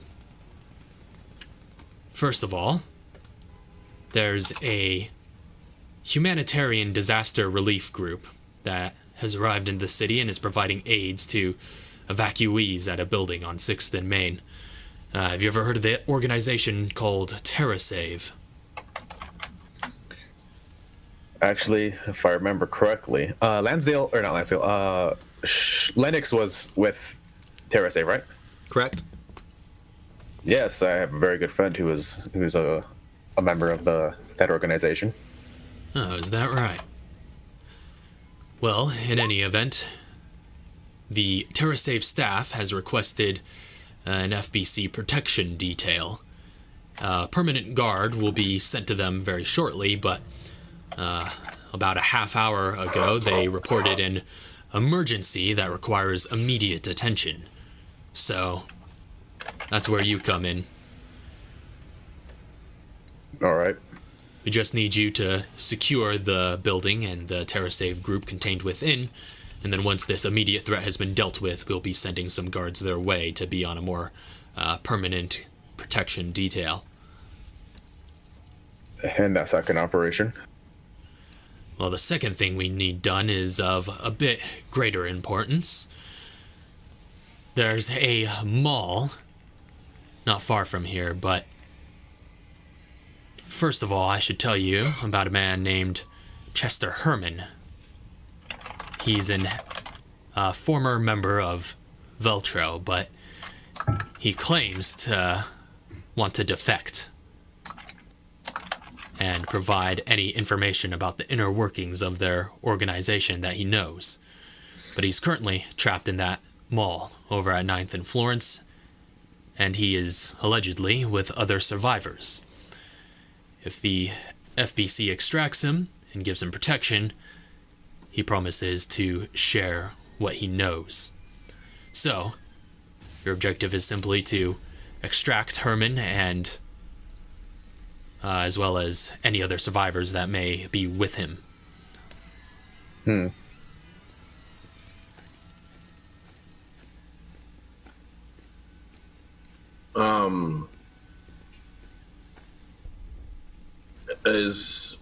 Where's the locations?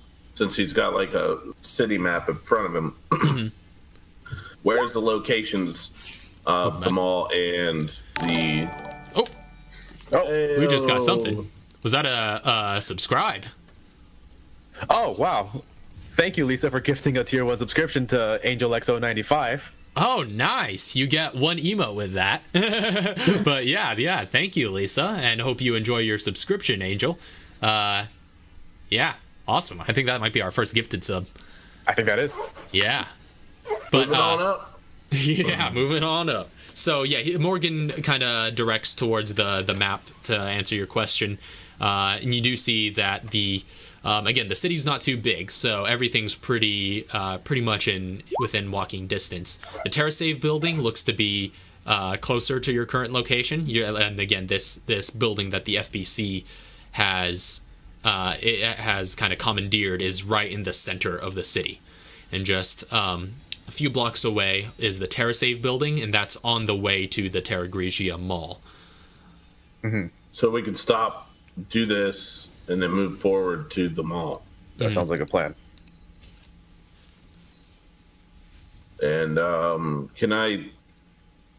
My group, they're with us as well here. The Scalvo group. You haven't seen them, but get the sense they're probably around. I imagine they're in the armory. Would I? Well, like if they're already boots on the ground, can I tell them to start to clear out like the path from the Terra Save to the mall? Well, when you ask about it, Morgan kind of points out, he's like, "Oh, yes, your unit is still here. They're just in the other room over there in the armory and the barracks and getting themselves armed, though we are going to need as many hands as we can get in order to combat the BOWs in the city. So we will probably be giving them their own assignments shortly if you think you can handle the TerraSave building and the mall with just the group you have with you." Oh, I'm sure we can handle it. I was just looking for an easy walking path.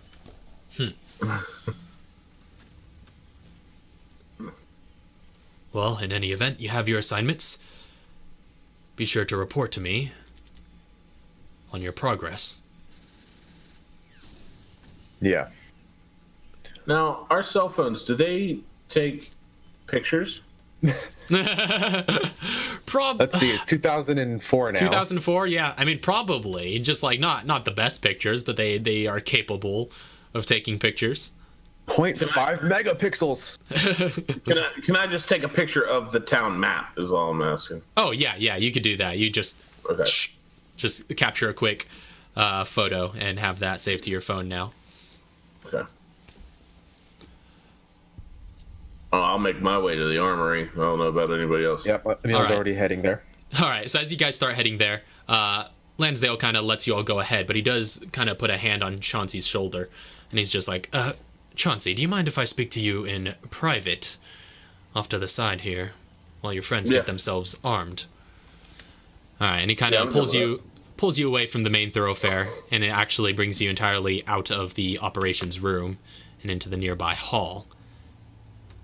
Chauncey, I'm going to need you to step into the side room for a bit. Snap, son. Here I go. What's up? All right. So Lansdale kind of pulls you aside and again brings you into that side hall away from the rest of the FBC personnel. And he kind of folds his arms and kind of looks at you. He's like, "So, Chauncey, I've had my eye on your career for quite some time. You've definitely proven to be one of our more valuable agents. And I definitely think there's a place for you within this organization. Even one much higher than you're already serving. Now, that is why I am trusting you with some information that I cannot give the others. Now, I'm obligated to give the extraction order for Chester Herman, the Veltro defector. But my years in foreign intelligence have taught me that terrorists, even turncoats, cannot be trusted. To let Herman within our walls would be a mistake. I trust you to do the right thing and eliminate him on sight. Now, of course, the budget for the FBC has been rather strained as of late, but I'm confident with an event like this, however tragic it may be, well, the federal government won't really have much of a choice except to increase our purview. And with that, will most definitely come with some pay raises for high-ranking officers such as yourself. Keep that in mind.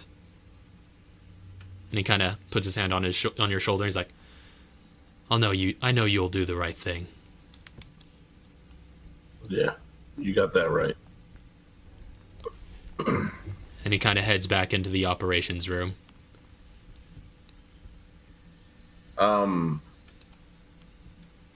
am I able to? Well, I guess. Well, can I look for some kind of recording device within the operations room? Because I could probably still extract some information and take a step above like what he wants me to do. I can intimidate information from this character and then also eliminate character. So you're looking for a recording device within the operations room that I could use, like maybe whenever push comes to shove before I eliminate this guy. Oh, okay. You want to like interrogate him? Yeah. I would say you would probably actually have that capability on your phone. Okay. So as yeah, long I as would I say have some capability. That's fine. yeah. All right. So ready to head back to the table? Yes, I am. I'll walk back toward the armory now. All right. So you rejoin the others at the armory. Armory. So. Hi. You guys have entered into the side room, and you kind of... Didn't Chauncey just come from the side room? Yeah, exactly. No, he did not. The armory voice is the the side other room. side room. Yeah, I see what you mean. Yeah. But you guys head into the side room, and you kind of see that it's a sort of makeshift armory area with lots of gun racks and stuff lined around. You also see two other doors, one of which looks to head into small medical room, and another one that seems to lead into an area with lots of cots that has kind of become the makeshift barracks. But you see Clyde Rischel, the requisitions officer, tending to the guns, and you also see another familiar face in this area. You see Corporal Justin Scalvo, or not Corporal anymore. Rather, he was, as Chauncey learned, he retired as sergeant from the Army. But now is just an agent with the FBC. But he sees all of you guys, and he's just like, oh, wow, long time no see. Yeah, quite. This is just a little reunion now, isn't it?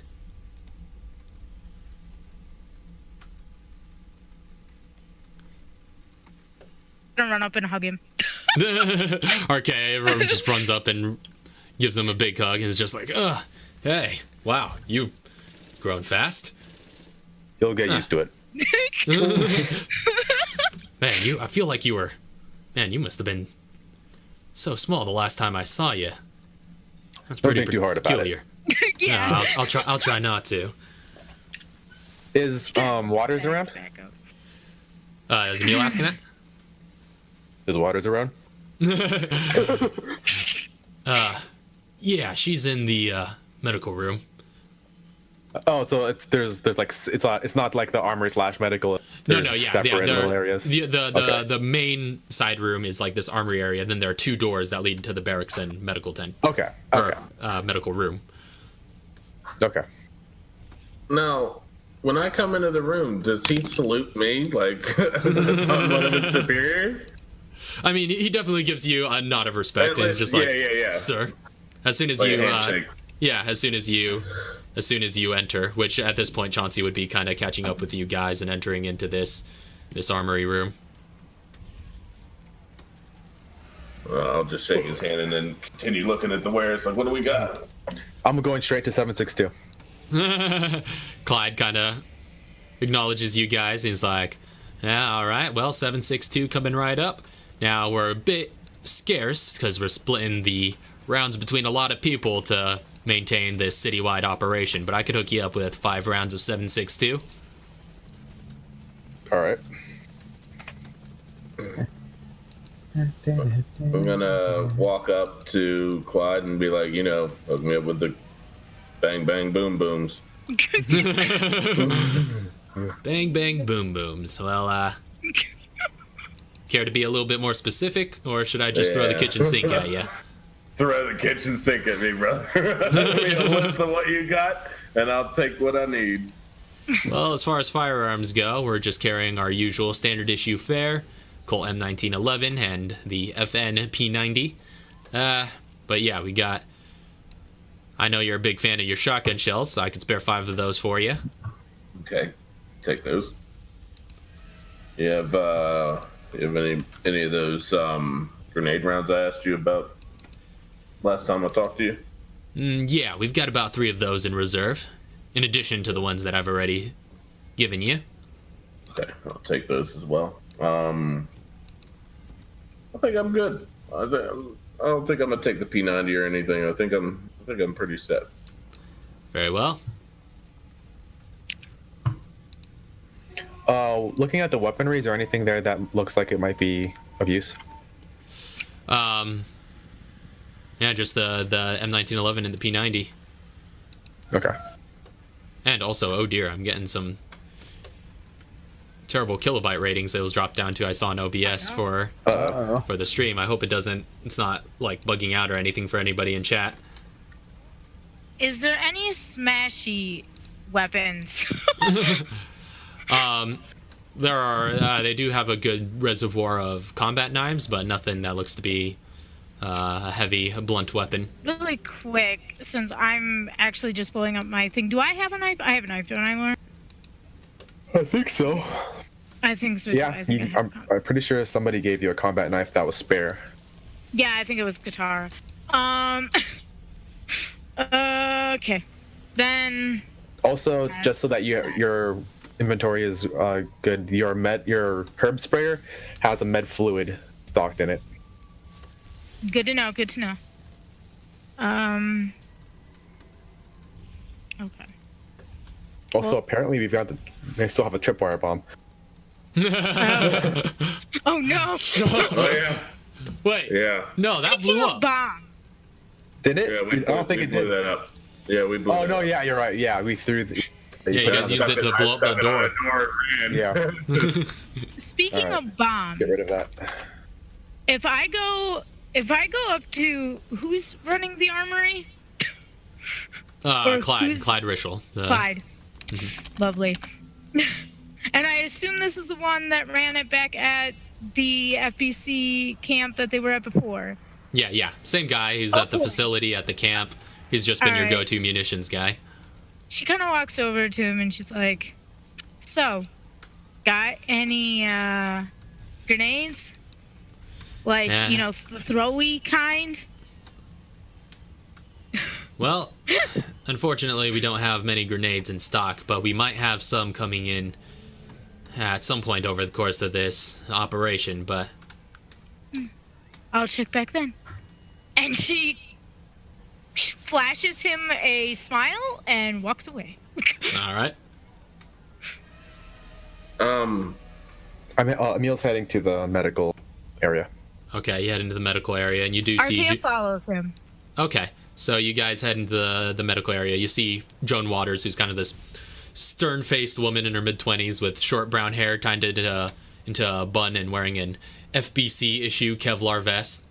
And she just kind of acknowledges you, Emil, as you enter, and she's just like, "Sir." Waters. So how's it Anything? looking in here? Well, it's busy, that's for sure. And you kind of see there are, the area is it's not too big of a space, but there's a couple of tables laid out, almost, like operating tables, but, nothing medical standard. They're just working with what they have. You do see a couple of the other kind of medics in the room that are tending to one or two wounded agents. Just really quick, how many people, how many total field medics do we have in the department currently?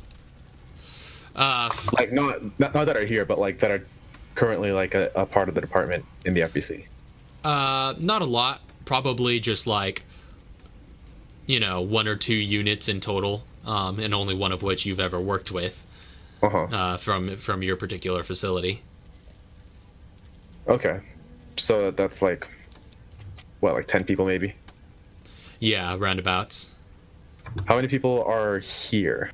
3 in total. The 2 just regular medics who look to be tending to the wounded, and Joan Waters. Okay, so I assume the others are out on operation.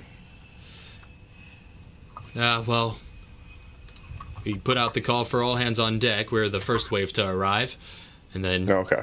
you just came in. It's possible more will be arriving as the operation continues, sir. All right. Well, we're going to be heading out shortly. If possible, try to get a couple of us on the detail to keep the TerraSave, right? Yeah, TerraSave. Try to see if you can get a couple of you guys on TerraSave to once they start sending out their permanent protection. Very well. If you could let us know when you've secured that area, we could probably let everybody else know and make sure we get people going there very shortly after. For sure. You heading out, sir? Yeah, in a little bit. Just checking up on everything. Well, it's chaos out there. I hope you're ready for it. You'll get to know me someday.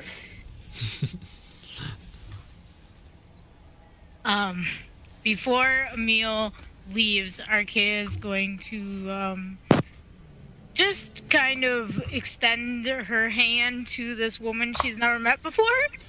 It's just like... Because she's like, Chauncey's got to shoot the gun, the newest gun he finds. And she's going to be like, hello, I'm Arkia. And she kind of gives you a look, and she's still kind of like just stern and just like straight backed at attention in Emil's presence, but she kind of gives an off look to you, and she's just like at ease. And she kind of yes, sir. And she kind of, you see her kind of loosen up a bit and extend a hand to Arkia and just like take you up on that handshake. She's just like, Joan Waters, deputy field medic with the FBC. Arkia Sampson, his daughter. And she points back at Emil. Oh, I didn't know you had a daughter, sir. Well, it's a little bit more complicated than that. Adoptive daughter, ma'am. Think of me as the uncle. Uncle. Chauncey is technically her legal guardian. Oh, Chauncey Clancy. That's right. Huh. Didn't figure him for the fatherly type, sir. Yeah, you'll get to know us someday. Is she, after, when Emil says you'll get to know us someday, she kind of leans over and she kind of whispers to Joan. She's like, just make sure if you're going to trust him because he gets a little iffy about that. Oh, no, yeah. I'm well aware. Yeah. So, good luck on all you, and she kind of pulls back and she's like, good luck on all your endeavors here. I better get back to my group or who knows what kind of trouble they'll get into. And she kind of gives her a smile and a giggle and she starts walking out of the room. All right. Before Emil leaves, he's just going to be like, sorry about that. All right, so you all rejoin back in the armory. Yeah. While in the armory, could I, like they were in there, I was still in the armory. Could I have just been looking at the P90 and debating it the whole time? Yeah, you could give it a once over. Do I see two of them or just the one? Just the one. Or rather, rather just the one for you. But there's a bunch of them, but they're sort of being rationed to various agents. Okay. Do they have extra ammunition for it as well? Clyde kind of shows you to some of the ammunition stores. He's like, yeah, we definitely do have some 9mm for the SMGs. Yeah, I'll grab me some 9mm SMG and I'll take this P90 with me this time. I thought you said you were all good.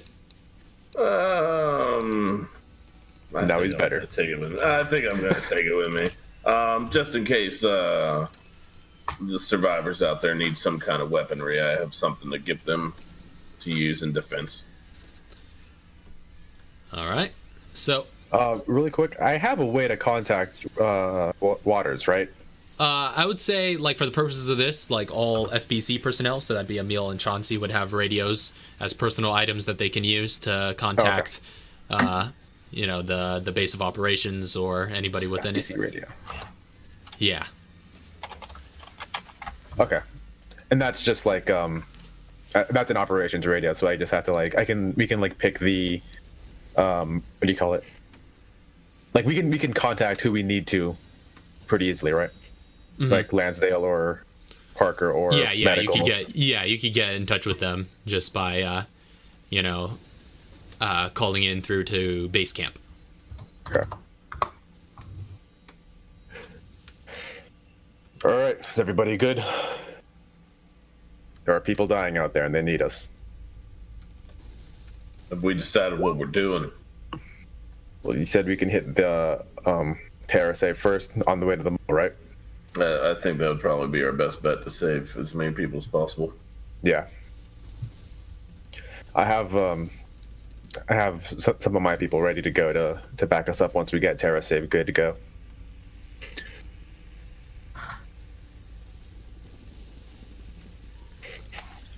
Very well. So, you guys are heading out then.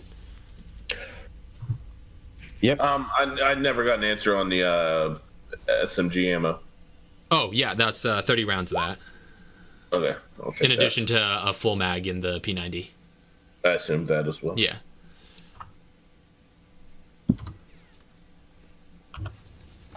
Yeah, I'll take that 30 rounds. And I am ready. All right. Yeah, and I'll also say, yeah, your cell phones do work. And in regards to the 40 millimeter rounds, by the way, were the 3 rounds that Katara crafted into acid rounds earlier, were those the 3 that Chauncey had picked up before? Yeah. Okay. Then you have 3 of those. Yeah. You so them you all have in my inventory. yeah. So we'll say Chauncey got you those when you crafted them, and then there's 3 more that he just got here. So you have 3 explosive rounds in addition to those 3 acid rounds.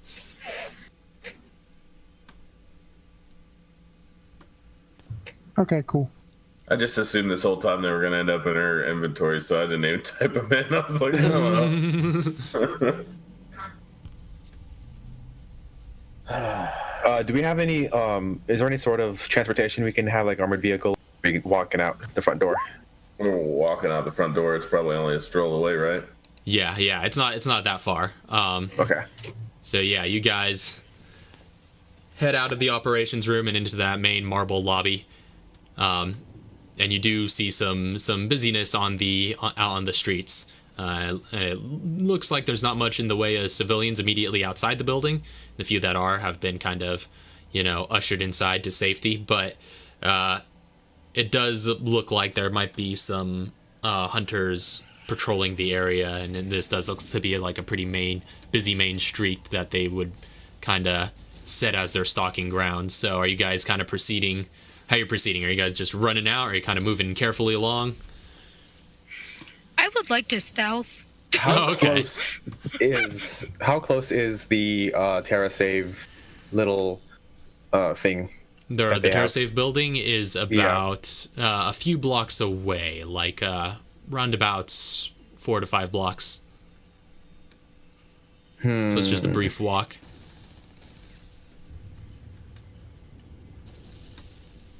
I actually think going loud is the best idea here. Always the best idea here. because if it's middle of the day too. Well, because if it's total anarchy right now. But if it's such a small area, if we can draw attention on us, it'll take. I guess he'll be talking to this in character.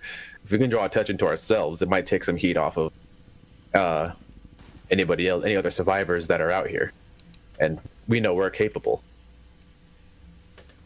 Let me get a read on how many are out here.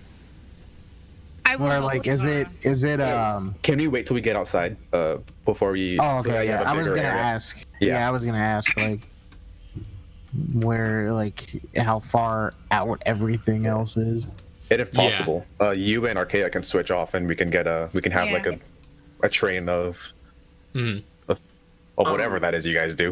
One question I have, though, is it to be assumed that we took a long rest on the airplane ride here? No, yeah, it's been over a year and a half. Well, that too, but yeah, but like if we didn't long rest before the plane ride, that's you would 20 hours. So. Yeah. I mean, you've you went through like a full 24-hour okay. cycle of travel between driving to the, over to the East Coast and then the very long plane ride all the way across the Atlantic to the Mediterranean. Yeah, there was at least 24 hours of travel before you guys arrived here, which means there would have been a long rest on the way. Okay. I just wanted to clarify that before I found out I was about to get fatigued. No, you guys are well rested right now. Okay, good. I just thought of something. Uh-oh. It was Arkia's first time on an airplane. Yeah, that's true. And it wasn't even like a commercial flight. It was a freaking military cargo plane. No, that's true, because no. Hold on. I was going to say, she would have been on the done some chopper. flying. Oh, yeah, the chopper, yeah. No, but Arkia wasn't on the chopper out of Raccoon City because she took the. That's true. She took a train out. Yeah. So I was gonna say no, she would have, but nope, she didn't. Yeah. So never mind. Yeah, that was her first time in the air. That was a different experience for Chauncey's first airplane ride. No, Dude, for sure. Chauncey and Emil are just like, all right, here we go again. Yeah. You guys know it from your army I days. slept the whole trip. But all right, I'm ready for boots on the ground. So Okay. So you guys heading out the front door to get you to get you guys a little bit of a visual on what it looks like immediately outside of this building. Let me go ahead and get the map up. Wait, you're telling me this place floats?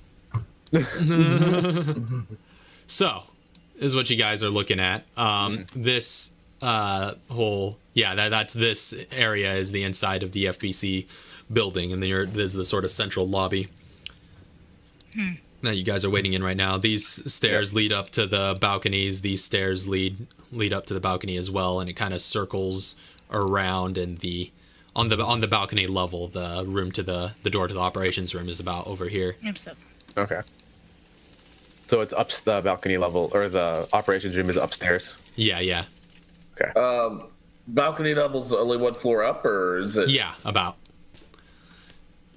So yeah, the balcony level would be like the second floor area, but this huge lobby that you're in kind of extends its ceiling all the way up to that height.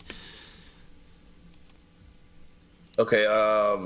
Can we see the hunters on the rooftops, just like silhouettes, maybe, or something that's not given definite position? But... Yeah, you catch glimpses here and there, but they're moving swiftly, and they look to be on the prowl. It's hard to get a read on it. That's accurate just using visuals. And this is us like outside now. Well, you guys are still in the building, which is kind of okay. Yeah, the kind of front door and the big glass walls on either side of it are directly in front of you. Mm-hmm. Oh, okay. I don't know why it wasn't loading for me. Oh, was Roll20 taking a moment to load? Yeah, it wouldn't load. I didn't see the bottom part because it wouldn't let me go down to a bottom part. Huh. Oh, weird. Okay, there we go. Then, my only question is okay, now I see Katara, so I don't really need to ask that question. Arkia's gonna kind of walk over to Katara and ask her something. She's gonna be like, "Hey, Katara, I got a question for you." Huh? Well, I was thinking maybe we could, one of us could go, off a little bit one way, and the other could go off a little bit the other way, and check, for what's going on with, our weird thing that we do with our eyes going red. I see. Kind of circle the area. I mean, I guess. You want to split up in two teams? I don't know if that would be the best considering what's running around. Well, I'm not saying like going too far. I'm just saying, maybe I go 10 feet outside to the left, you go 10 feet outside to the right. We kind of, just get a glimpse of what's around, not going too far from Emil and Chauncey, of course. Mm-hmm. Just making sure we know what's out there before we start running around. All right, as long as we're covered. I think we've got that. And she kind of shoots a smile over at Chauncey. You got us covered, right? Always. Emil, Yep. you think you could take post up top on the balcony with your rifle? Do I have good visibility through the? So I'm kind of gonna like have to the be shooting glass through. walls I'll at have the to be front? shooting through the glass, like Yeah. the front. I don't Oh. want to be doing that. Wait, so it's not like an open balcony. No. It's an indoor Inside, balcony. indoors. Yeah, just that just kind of okay, goes never around. mind. Yeah, kind of yeah, goes I around the edge of I was this picturing- lobby. Yeah, all right. I was picturing something Yeah. else. Never mind. You get clear line. That would of be sight. cool though. Yeah, you get clear line of sight. I'll move forward. All right. You guys stick with Chauncey. I'll take your rear. Try to stay within 60 feet of me. Of course. All right. I would say one person stick with you, one person stick with me. That's More distant fighting toward the back, and more ranged fighting in the back, and close combat in the front. All right, Chauncey, Arkia, you guys take front. Katara and I will hold up the rear then. sounds Does that sound good? Yeah. How long does your little eye thing last? I mean, it's pretty quick. It'll happen for a moment. I'll pick up something and then it'll go away. So kind of like a sonar. Yeah. All right. Oh, let's do this. I kicked the door open. All right. Arkia is right behind him. Just, Well, wait. Before I kick the door open, can I look through the glass and see if like the road is clear right in front of me? Like, because visually I see it clear, but is there like a hunter like strolling right down the middle of the street? There's the road looks pretty clear. All right, then I boot the door open. All right, so you guys run out. Arkia is right behind him. I'm Very long time. toting my AR-15. Okay, I have my Garen. gotcha. I've got I mean, yeah, I've got my Nice. launcher out. All right. and my fist. You said 60 feet, right? Chauncey's gonna like do some tactical movement. Mhm. Like Do you kinda- here. Just like barrel rolling and Yeah. Oh, okay, so you get Like- across the street. Well, Are we talking yeah. like Galaxy Quest here? Yeah, just like oh. By the way, this middle bit is a kind of full-on like kind of concrete divide in the middle of the road that kind of divides either side of it. So you kind of have to vault over this, but yeah, you can get across to the other side of the road. okay, so like a Jersey barrier. Mm-hmm. Okay, yeah, I'll vault that and cross over. Yeah, so well, It you doesn't- guys kind of being out here kind of see a little bit more full overview of the street. You hear Do we know some which movement direction on we're the heading, by the way? rooftops. You guys would be heading in this direction towards the TerraSave Okay. building. But yeah, you hear some movement on the rooftops and kind of that seem to be quite nearby. Can I like? Is there like some roughage around, like some pieces of cars that I can kick and like make as much noise as possible? Okay, Draw yeah. more attention to me as I'm like wandering this direction. Like maybe to this dumpster. Maybe kick. Yeah, kick the yeah, you dumpster rustle it down a bit. A little bit. All right, yeah, you kick it, you make some noise, and immediately a hunter kind of jumps off from the rooftop and makes a Yeah. series of claw attacks at you. Okay. Oh, that was. Wow.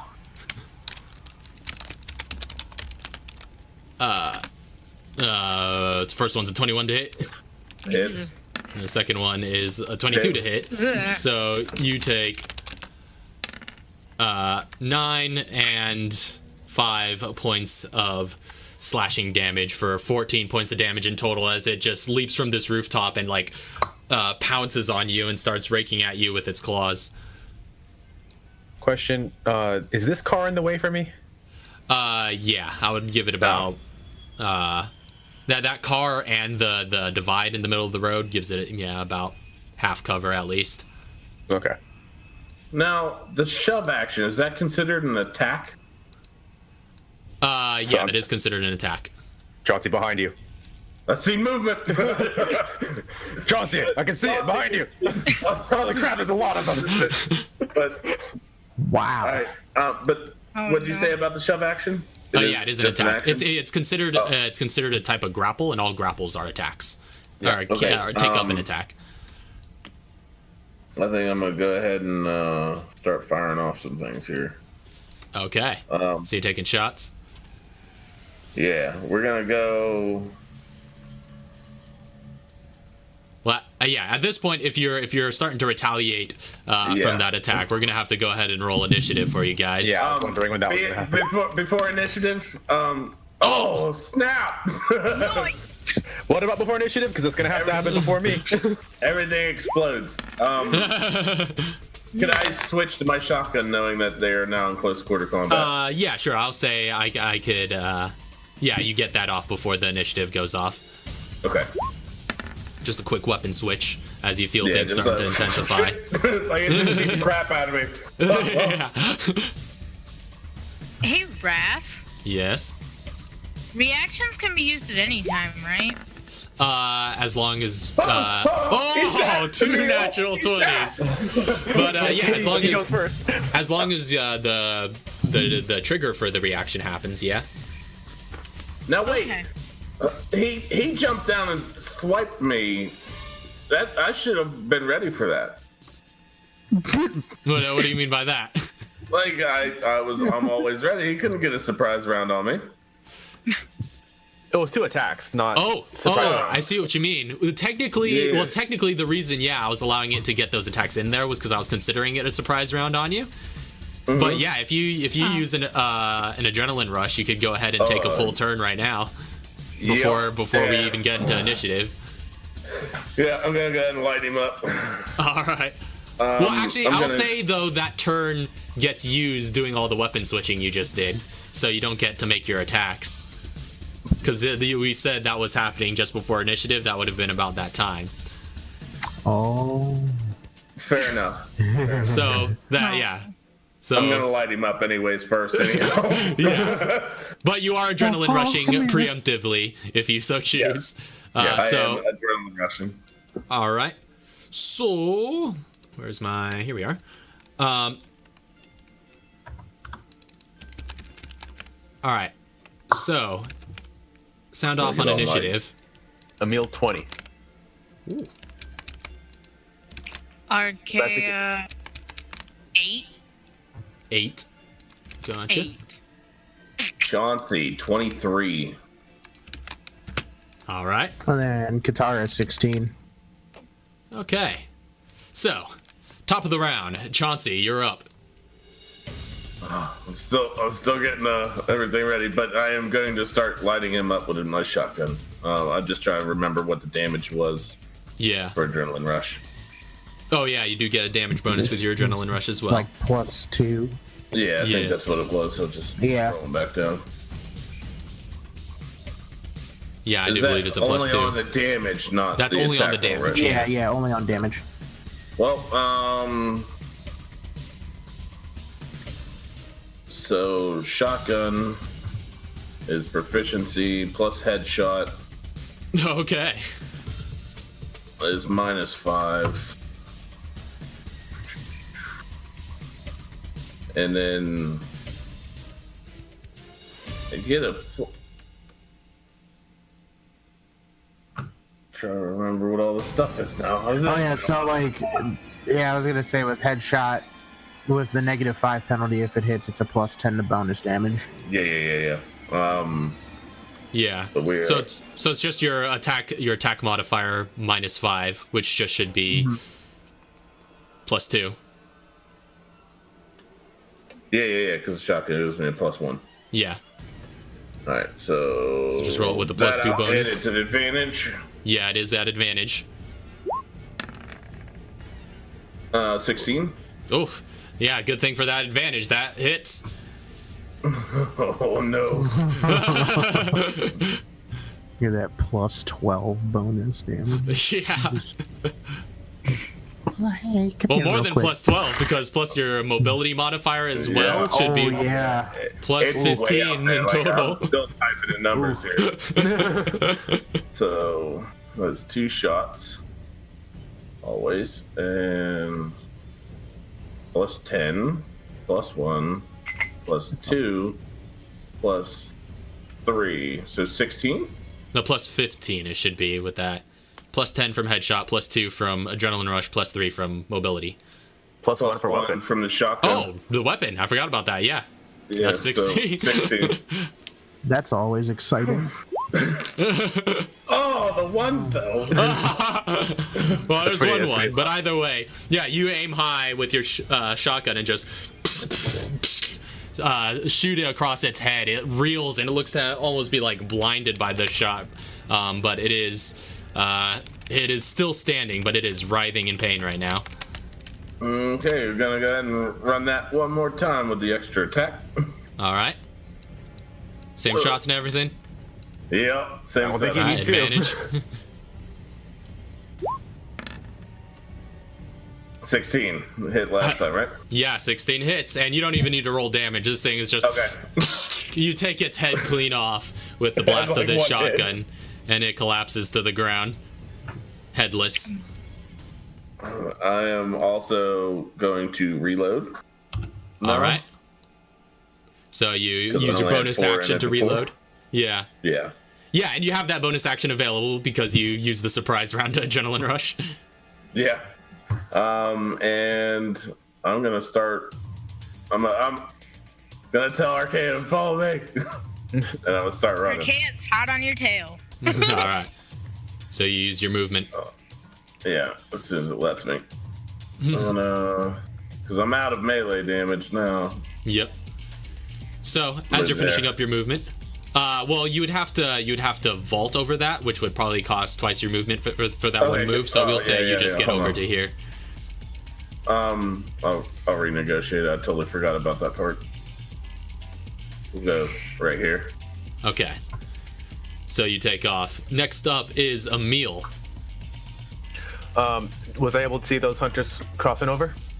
You did see some hunters crossing over. I'll say, looking up at the rooftop, since it's not a very tall building, it's just about 1 story in height.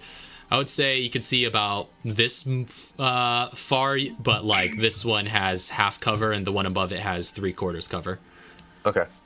I'm gonna.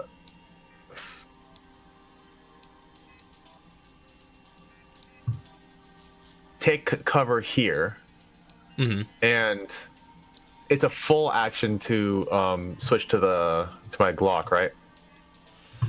Yeah, it would require a free action and then your action. So I'll just set my Enfield or my my Garand just like right next to me, on like leaning against the thing. So can I drop it there, and then pull the lock? Yeah, I'll allow that. Yeah, if you just like rest it on the the just like kinda- run up, just like and then pull out my Okay, yeah, so it's handgun. resting on the concrete right next to you. Yeah. And then I'm gonna hold my action to attack any of them that get near Arkia or whenever they become not in cover. Just if they jump down. I see. So you're holding your action with your Glock. Yeah. All right, sounds good. Next up, Katara. All right, so considering what was happening outside, she's gonna use this action to go through and do shell skin. Okay.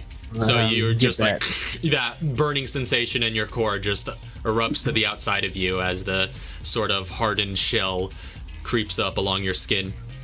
And then pretty much from there, she's going to. So the car that's right here, right? Yep. That's not like fully destroyed or anything like that. No, it looks to be in pretty decent condition, abandoned, but in decent condition. Yeah, it's just a truck. Okay, cool. Because I'm gonna have her move up to here, I guess, for like cover or like to hide behind it. Okay, gotcha. So yeah, that truck will So provide that's you like some cover. 40. Oh, I forgot you got crazy movement. Yeah. Yep, 40 feet right there, and then she's just gonna kind of hunker down for All now. right. So you're hunkering down behind the truck. I'll say, that would give you some obscurement.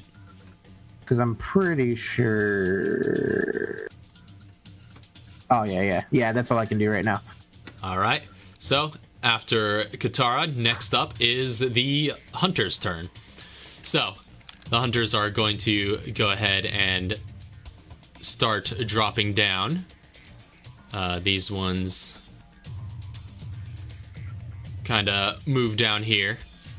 They're 25 feet of movement. All right, you're gonna pop.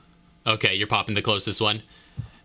And they still have 5 feet of movement, so I'll go ahead and move these two over. Yeah. And I'm shooting the closest one to Arkia. So I guess actually I'll just shoot this guy. Which one? Okay, shooting that guy right in front of you? Yeah. All right, so go ahead and make your attack. Yeah. All right, with the Glock. While you're doing that, the rest of the hunters are still moving. Oh no, the rest of the hunters.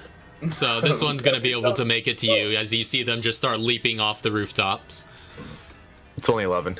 Unfortunately, that doesn't hit. As they get down on all fours and start prowling across the street, you try to make a shot, but the bullet just impacts off the asphalt. So, 2 of the hunters are in decent positions. Well, actually, this one's going to go ahead and dash to Emil and kind of hop over the barricade at the center of the street and kind of run over to you. That's fine. One of them is going to go ahead and make an attack against full multi-attack against Chauncey. Nope. The first one misses. The second claw is a 17. Well. All right, so it's just like swinging at you, but can't seem to find any purchase or penetrate your armor with those claws.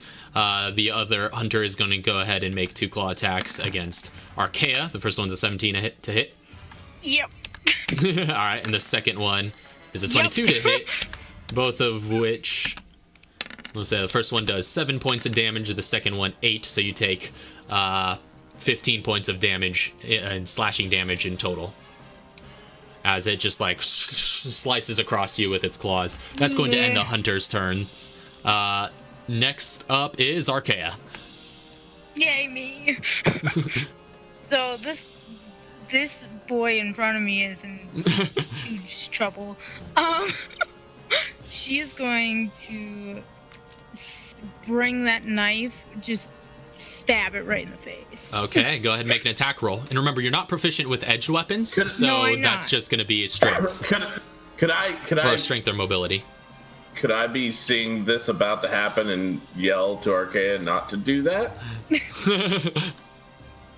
Like, could I be like, just run?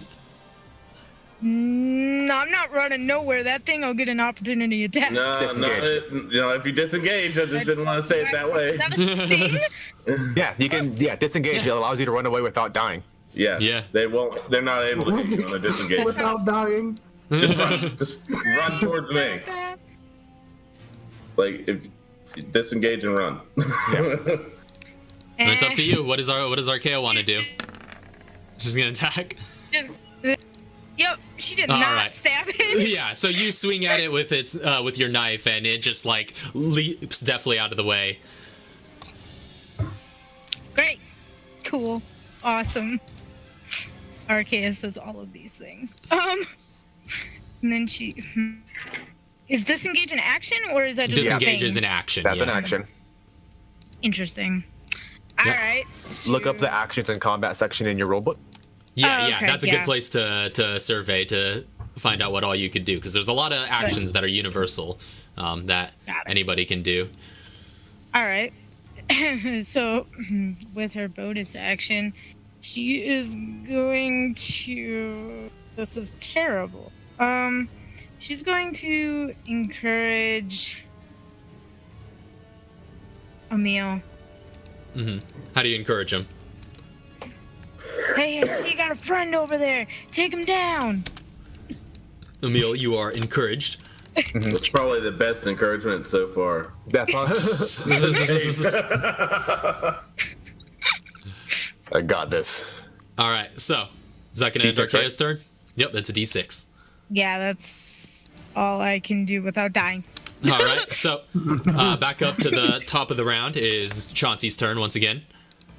Okay, lighten this dude up. The same combination, or Same combination. We'll see if I can kill him in one go this time, though. Honestly, you could. advantage? And yep. If you don't, you could probably just like shoot, bot, and kill him. So, Okay, so you aim high, you fire off those 2 shots, but it gets underneath, and by the time the muzzle flash and smoke clears, you see that it's beneath your gun and just sort of bats it away. Okay, I'm gonna shoot at it again. All right, another advantage shot.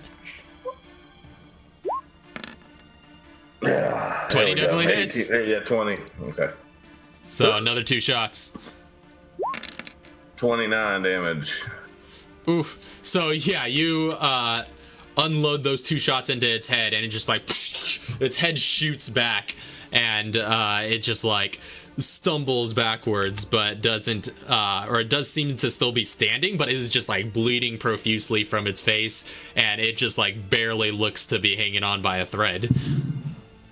This thing is like, please stop. Just this thing's just like just to end it. My face! I'm going to put the shotgun away. All right. Shotgun gets slung over your shoulder. Yep. And I'm going to run away from this thing, start running towards Arkia. Okay. So yeah, if you're leaving its area, you're going to get an opportunity attack. That. So that's going to be... Oh, that rolled twice for some reason on my screen, but that's a 7 to hit, which misses. So as it kind of swings at you, it only gets the back of your armor as you leave. That's fine with me. All right, And so you're that's over as by far as I Arkia. can get. Yep. You have a second attack, right? Oh, you used it. That right? was Yeah, that, I yeah. used You it, missed the first yeah. one, yeah. It's I So forgot you. Yeah. next up is Emil. All right. To pick up an item, it's the same thing as if if to pick up my rifle next to me, I'd have to drop my handgun as well, right? Yes. Okay, yeah. I'm just gonna switch to the rifle that's right there, grab it, and just come at it with the bayonet. Okay, so you set the Glock down on the Yeah. concrete as well, and just like switched out for the rifle Yeah. and stab at it. Fire All is right. like, ugh, ugh. So you've just got your little armory laid out on the sidewalk here. All right, go ahead and make your attack. Oh, that's the wrong number. There it is. 14? Are you gonna go through with that? Yeah, that doesn't hit. Okay, yeah, I wasn't going to. So unfortunately, you swing with your bayonet and just completely whiff as it evades your strike. Okay. I'm going to move. Oh, wait a minute. Do I want to do that? Yeah, I'm going to move. No, I'm gonna stay exactly where I'm at. All right, so you're staying put. Next up is Katara. All right, so with that and her grenade launcher, she's gonna lob an acid round right in the middle of these 2.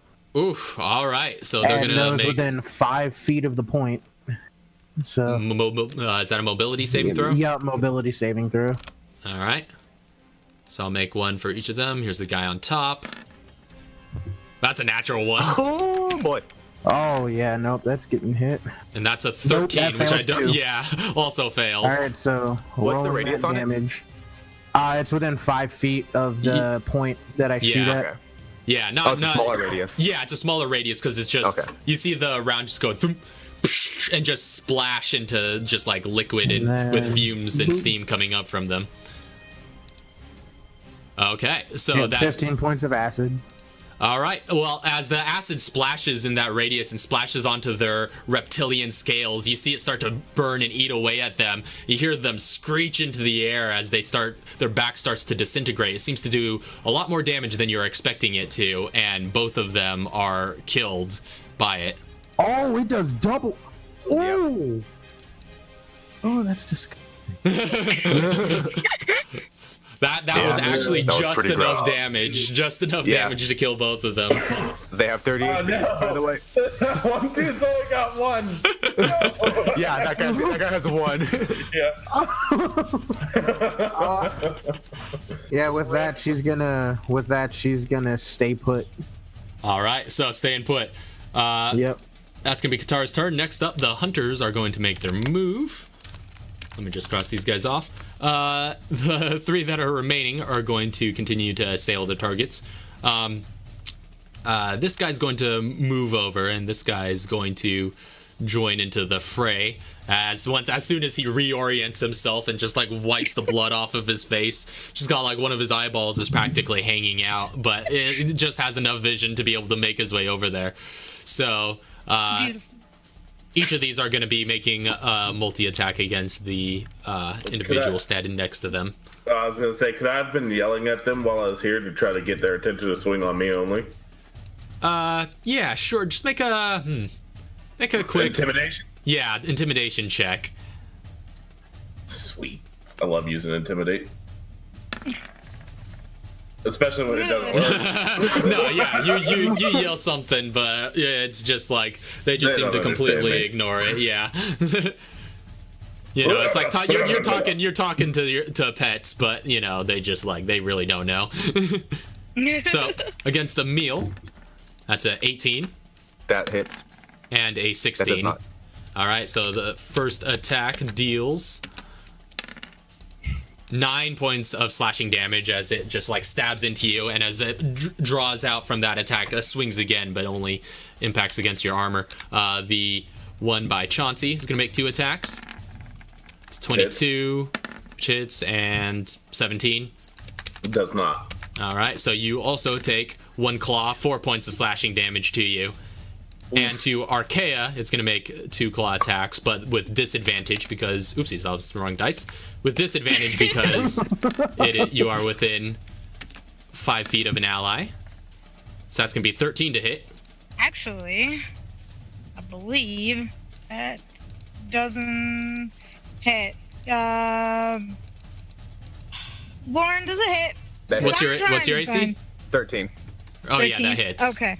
So That the first hits, attack yeah. hits, and the I'm trying second attack is... That's a natural 20, but disadvantage brings it down to 21. So still hits, but not crit. Doesn't matter. So from the first attack, you take 5 points of damage, and from the second attack, 7 points of slashing, so for 12 in total. Oh, I don't like this. Yeah. No. Yeah. In the least bit. Do you guys even know right now? I am Yeah. back Running's at really like, good. I'm at 6 HP. All right, you're still up. Well, it's a good thing you evaded that crit, because that Yeah. probably would have taken you down. Let's not talk about it.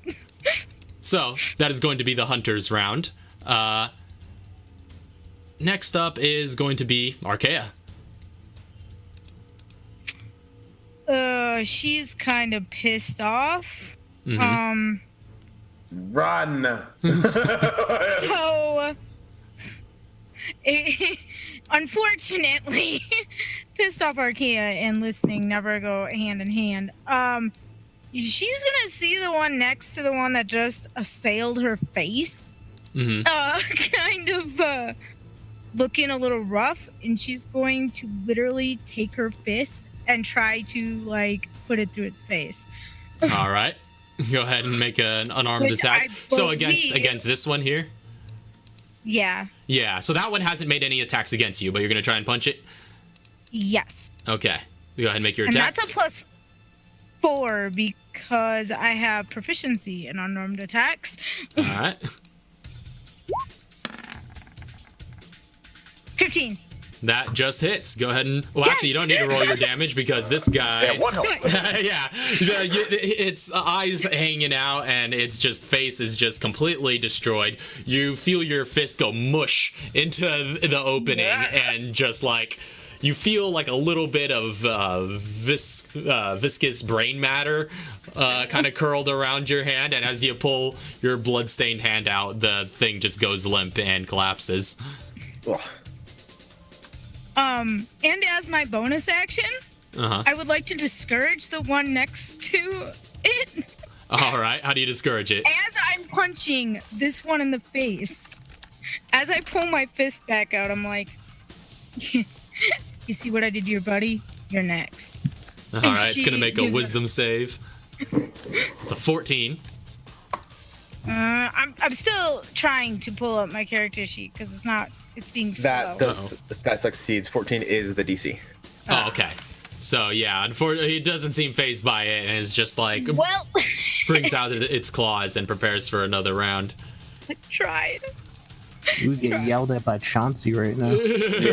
I know. He's always yelling at me. Back up to the top of the round is Chauncey. Well, I'm gonna go ahead and start raining hell on this little guy. All right. Yep. Is this 5 feet or is this melee range? This would be considered 5 feet. Yeah. So it's not disadvantage for my magnum? Oh, for your magnum, it would be disadvantage. Yeah. Okay. Well, 5 feet is yeah. Yeah. Okay. Move here, go roll opportunity if you want. Yeah, he is going to take an opportunity attack against you. Nope. It's a 7 to hit. Doesn't hit. So as I said, magnum. So I pulled the magnum out. Yep. And I'm gonna go ahead and actually, instead of moving there, can I change my movement but still take the opportunity attack to about right here? Oh yeah. You could easily get over there. Is that enough distance to penetrate your... That's a little iffy. Well, actually, I think also, I think I changed the wording on it a little bit. Yeah, that's true. Okay. It is only 10 feet. Yeah, so that wouldn't work. But yeah, I think generally speaking, in order to get that the piercing power to trigger, it would need to be directly, just on the space, in a straight line. Like a 5 foot, yeah. Yeah, just either right here if you're facing from that direction, or right here if you're facing from that direction, kind of thing. Oh, so plus signs, yeah, cardinals. Basically, yeah. No diagonal. So these ones, basically these squares. Yeah, essentially. I'll move back down here then. Chauncey's like, yeah, you're kind of leaning around with your magnum trying to get a clear bead on him, but it doesn't quite work, so you move back into your position. Yep, and I'm gonna go ahead and rain some shots on this guy. Are these just regular shots? These are just regular shots. There's no advantage, so it's not worth putting a headshot on it. Oh yeah, it's true. That's the only reason I use that. And plus, it doesn't have the weapon doesn't have a bonus as well. Oh, wait a second. Wait, never mind. I did do the damn. Never mind. It's I forgot to add the +2 to the last damage, but I rolled it as what I did earlier. So it's that other dude should have been dead a while ago. But no, I'm mistaken. Okay, back to it. I know it's +6, +4. No. This one. Ugh.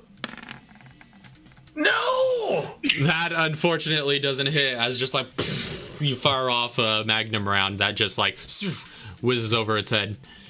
Alright, rolling another one at it. As it dodges out of the way. 13. Unfortunately, also doesn't hit. You just fire these 2 rounds back to back, and as the kick just shoots your arm back, it just continues dodging and weaving out of the way, kind of interposing Arkia with you, making you readjust your shots. I'm gonna run back into its area here. Right there. All right. I ran a circle around it. And that's gonna be the end of my turn. All right, Emil, you're up. All right, back to stabby stab. All right, stabbing at this guy again. Yeah. Coming at it with my freaking Oh, that's a natural 20. Go ahead and roll crit damage. I am going to apply poison. All right. So I double that dice too as well, right? Yeah, you doubled all dice. All right, hold on, give me 1 second. I need to write. So apply poison on the knife. Okay, so that's all right. It's bayonet, which does so that's 2d8. Do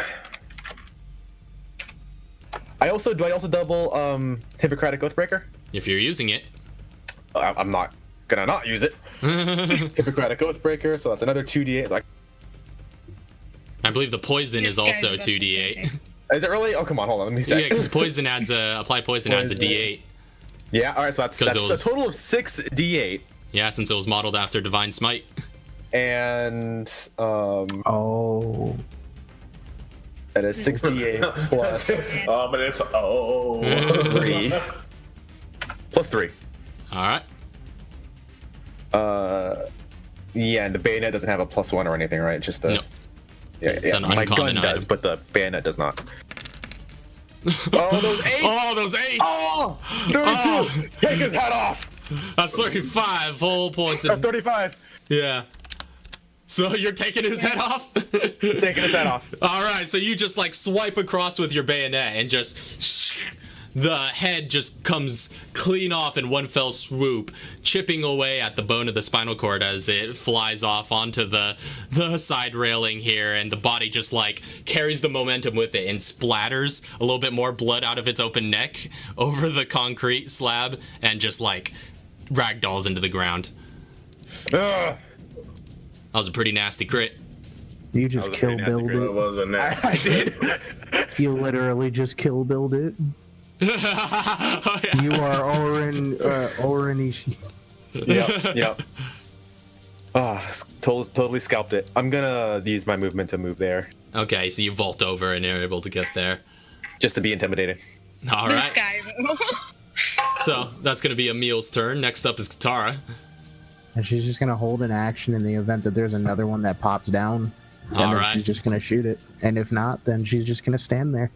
All right. So you're holding your action. Next up, the hunter that is remaining is Fight me, Well, bro. Fight yeah. me. I mean, it's Fire, not bro. exact. It's not intelligent enough to know when to back down. So it is going to. Raph, Yeah. before you do that, Yes. can I use the reaction distraction? Well, you would use that Yeah, after Oh. it rolls. Okay, Is I didn't when know it if you triggers had to- that. Yeah. It should say that Announce- in the description. You announce that after it rolls, but before Okay. it's Oh, before declared it rolls. whether it hits. Okay. But yeah, I it is shot going at it to. twice and ran around. Yeah, it's going to go ahead and use 2 of its attacks, one against Arkia and one against Chauncey, who has taken shots at it. So the first one against Arkia is going to be 22 to hit Disadvantage. Yeah. with Oh, disadvantage. yeah, disadvantage, yeah. Oh, that ends up being a 9 to hit, which doesn't Oh. hit. So it kind of swings at you, but you manage to limp out of the way as you're holding your side. Also, I think you're in danger as well. She's very much in danger. Yes, I am. Yeah. I am very much in danger. I'm sorry, I did not change it. I've been fighting with this character sheet. And it's going to make its second attack against Chauncey. That's a 10 to hit. Also doesn't hit as it just like flails about wildly.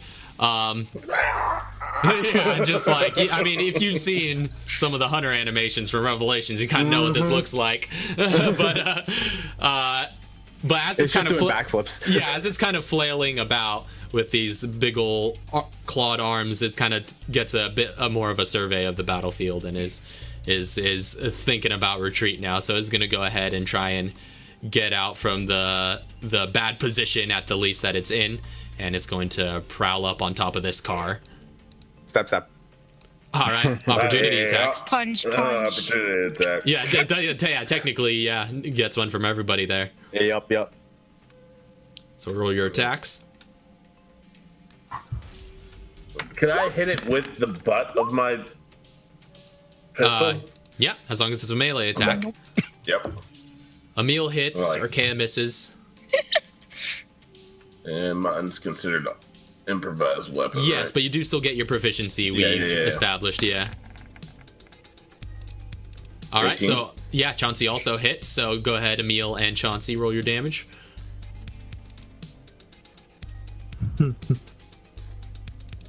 I'm not going to be apply poisoning on this one. Okay, gotcha. 10. All right. 18. Well, where'd that extra D8 come from? That's Hippocratic Oathbreaker. Oh, I can only do that once. Yeah, you can only do that once, so that's 11. Okay, 11 points of because that's still the same slashing, and how much from 11. Chauncey was 10. so 21 points in total.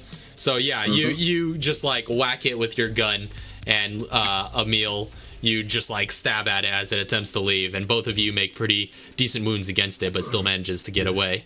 Last up is Arkia. Okay. So Arkia is going to give me the. Why is it not letting me? Really sad now. Do you need me to send you her character sheet? I got it. No, I got the character sheet. I'm trying to move her, and I can't. Because you're on the dice or something? Or are you on the... No. There you go. 5, 10, 15. She's going to dash. All right. And she's going to end up here. Okay, gotcha. So you kind of retreat into the alleyway. And she's like hunkering down. All right. Yeah. So, back to the top of the round brings us to Chauncey. If you're going to do anything. I'm going to pull out the karambit. All right. And I'm You're just gonna chase his butt. Chase this son of a bitch down. And I'm going to start hacking and slashing. All right, make some hacks and slashes.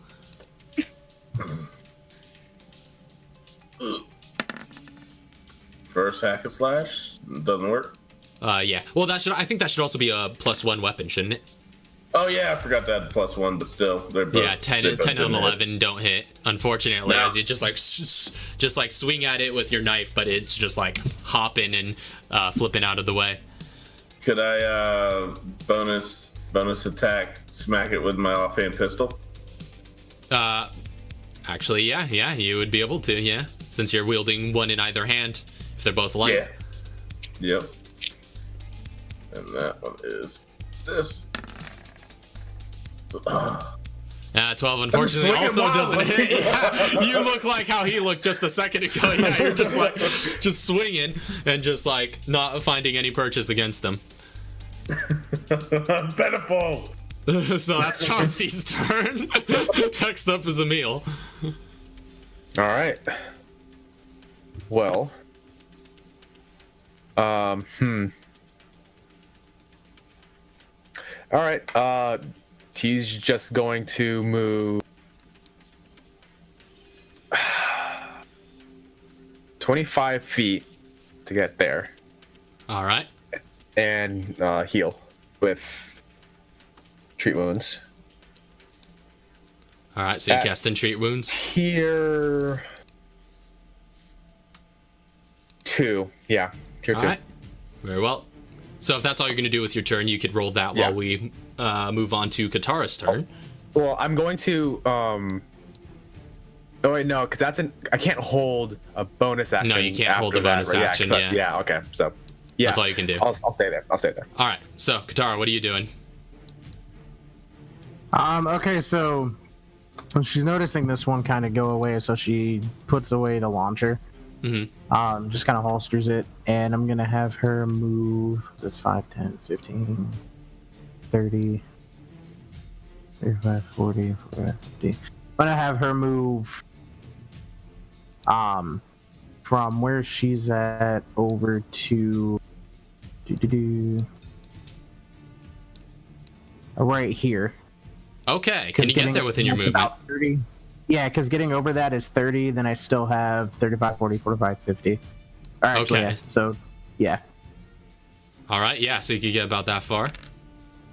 And then she's going to look at the creature, and she's just like, I'm going to flame spray it.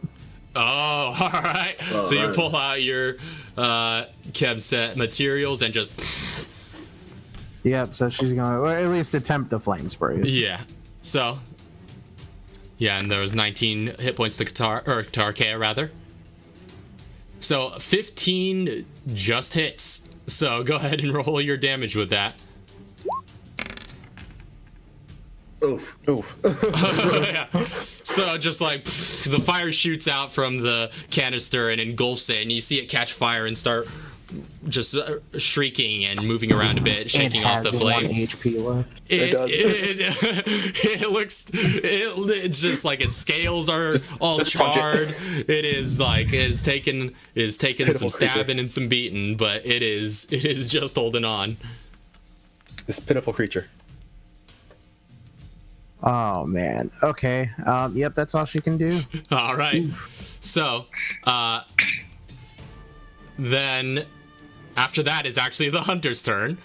So it is going to go ahead and use its standing leap to get up here, which I would say from where it's at is about like an extra 10 feet, and then it's going to try and get as far as it can. Is that an opportunity attack? Yeah, you will get an opportunity attack against it. I'll just put it right there for now. I'm gonna use my karambit. All right. Stick it. Please. Stick it in the legs. Put this poor soul out of its misery. Hey. Yes. 26. All right. So before it gets too far, Chauncey, how do you want to do this? As it's jumping, I'm just gonna like right down its back. So it's already going up, and I'm going down its back.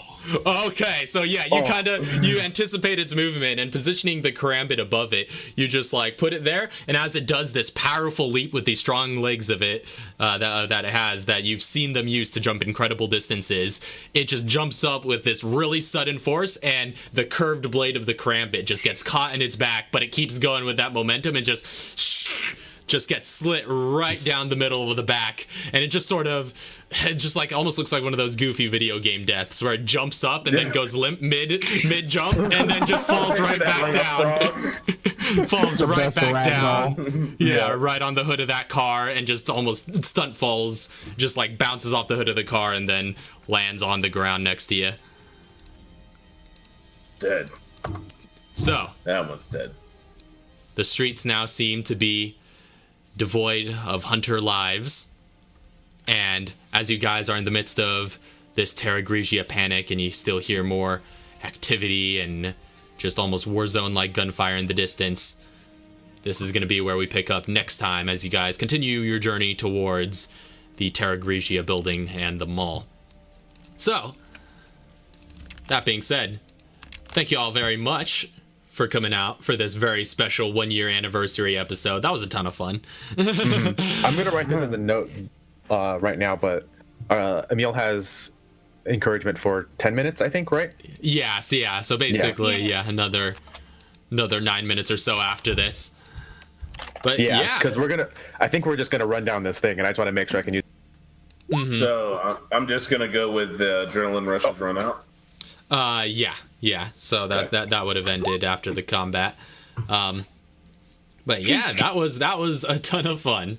It was nice figuring out how to tie a tie again. It's been a little while, so I kind of had to remember. But yeah, and that awesome commissioned artwork surprise from Lisa, that was amazing. And talking with y'all about your playlist some more.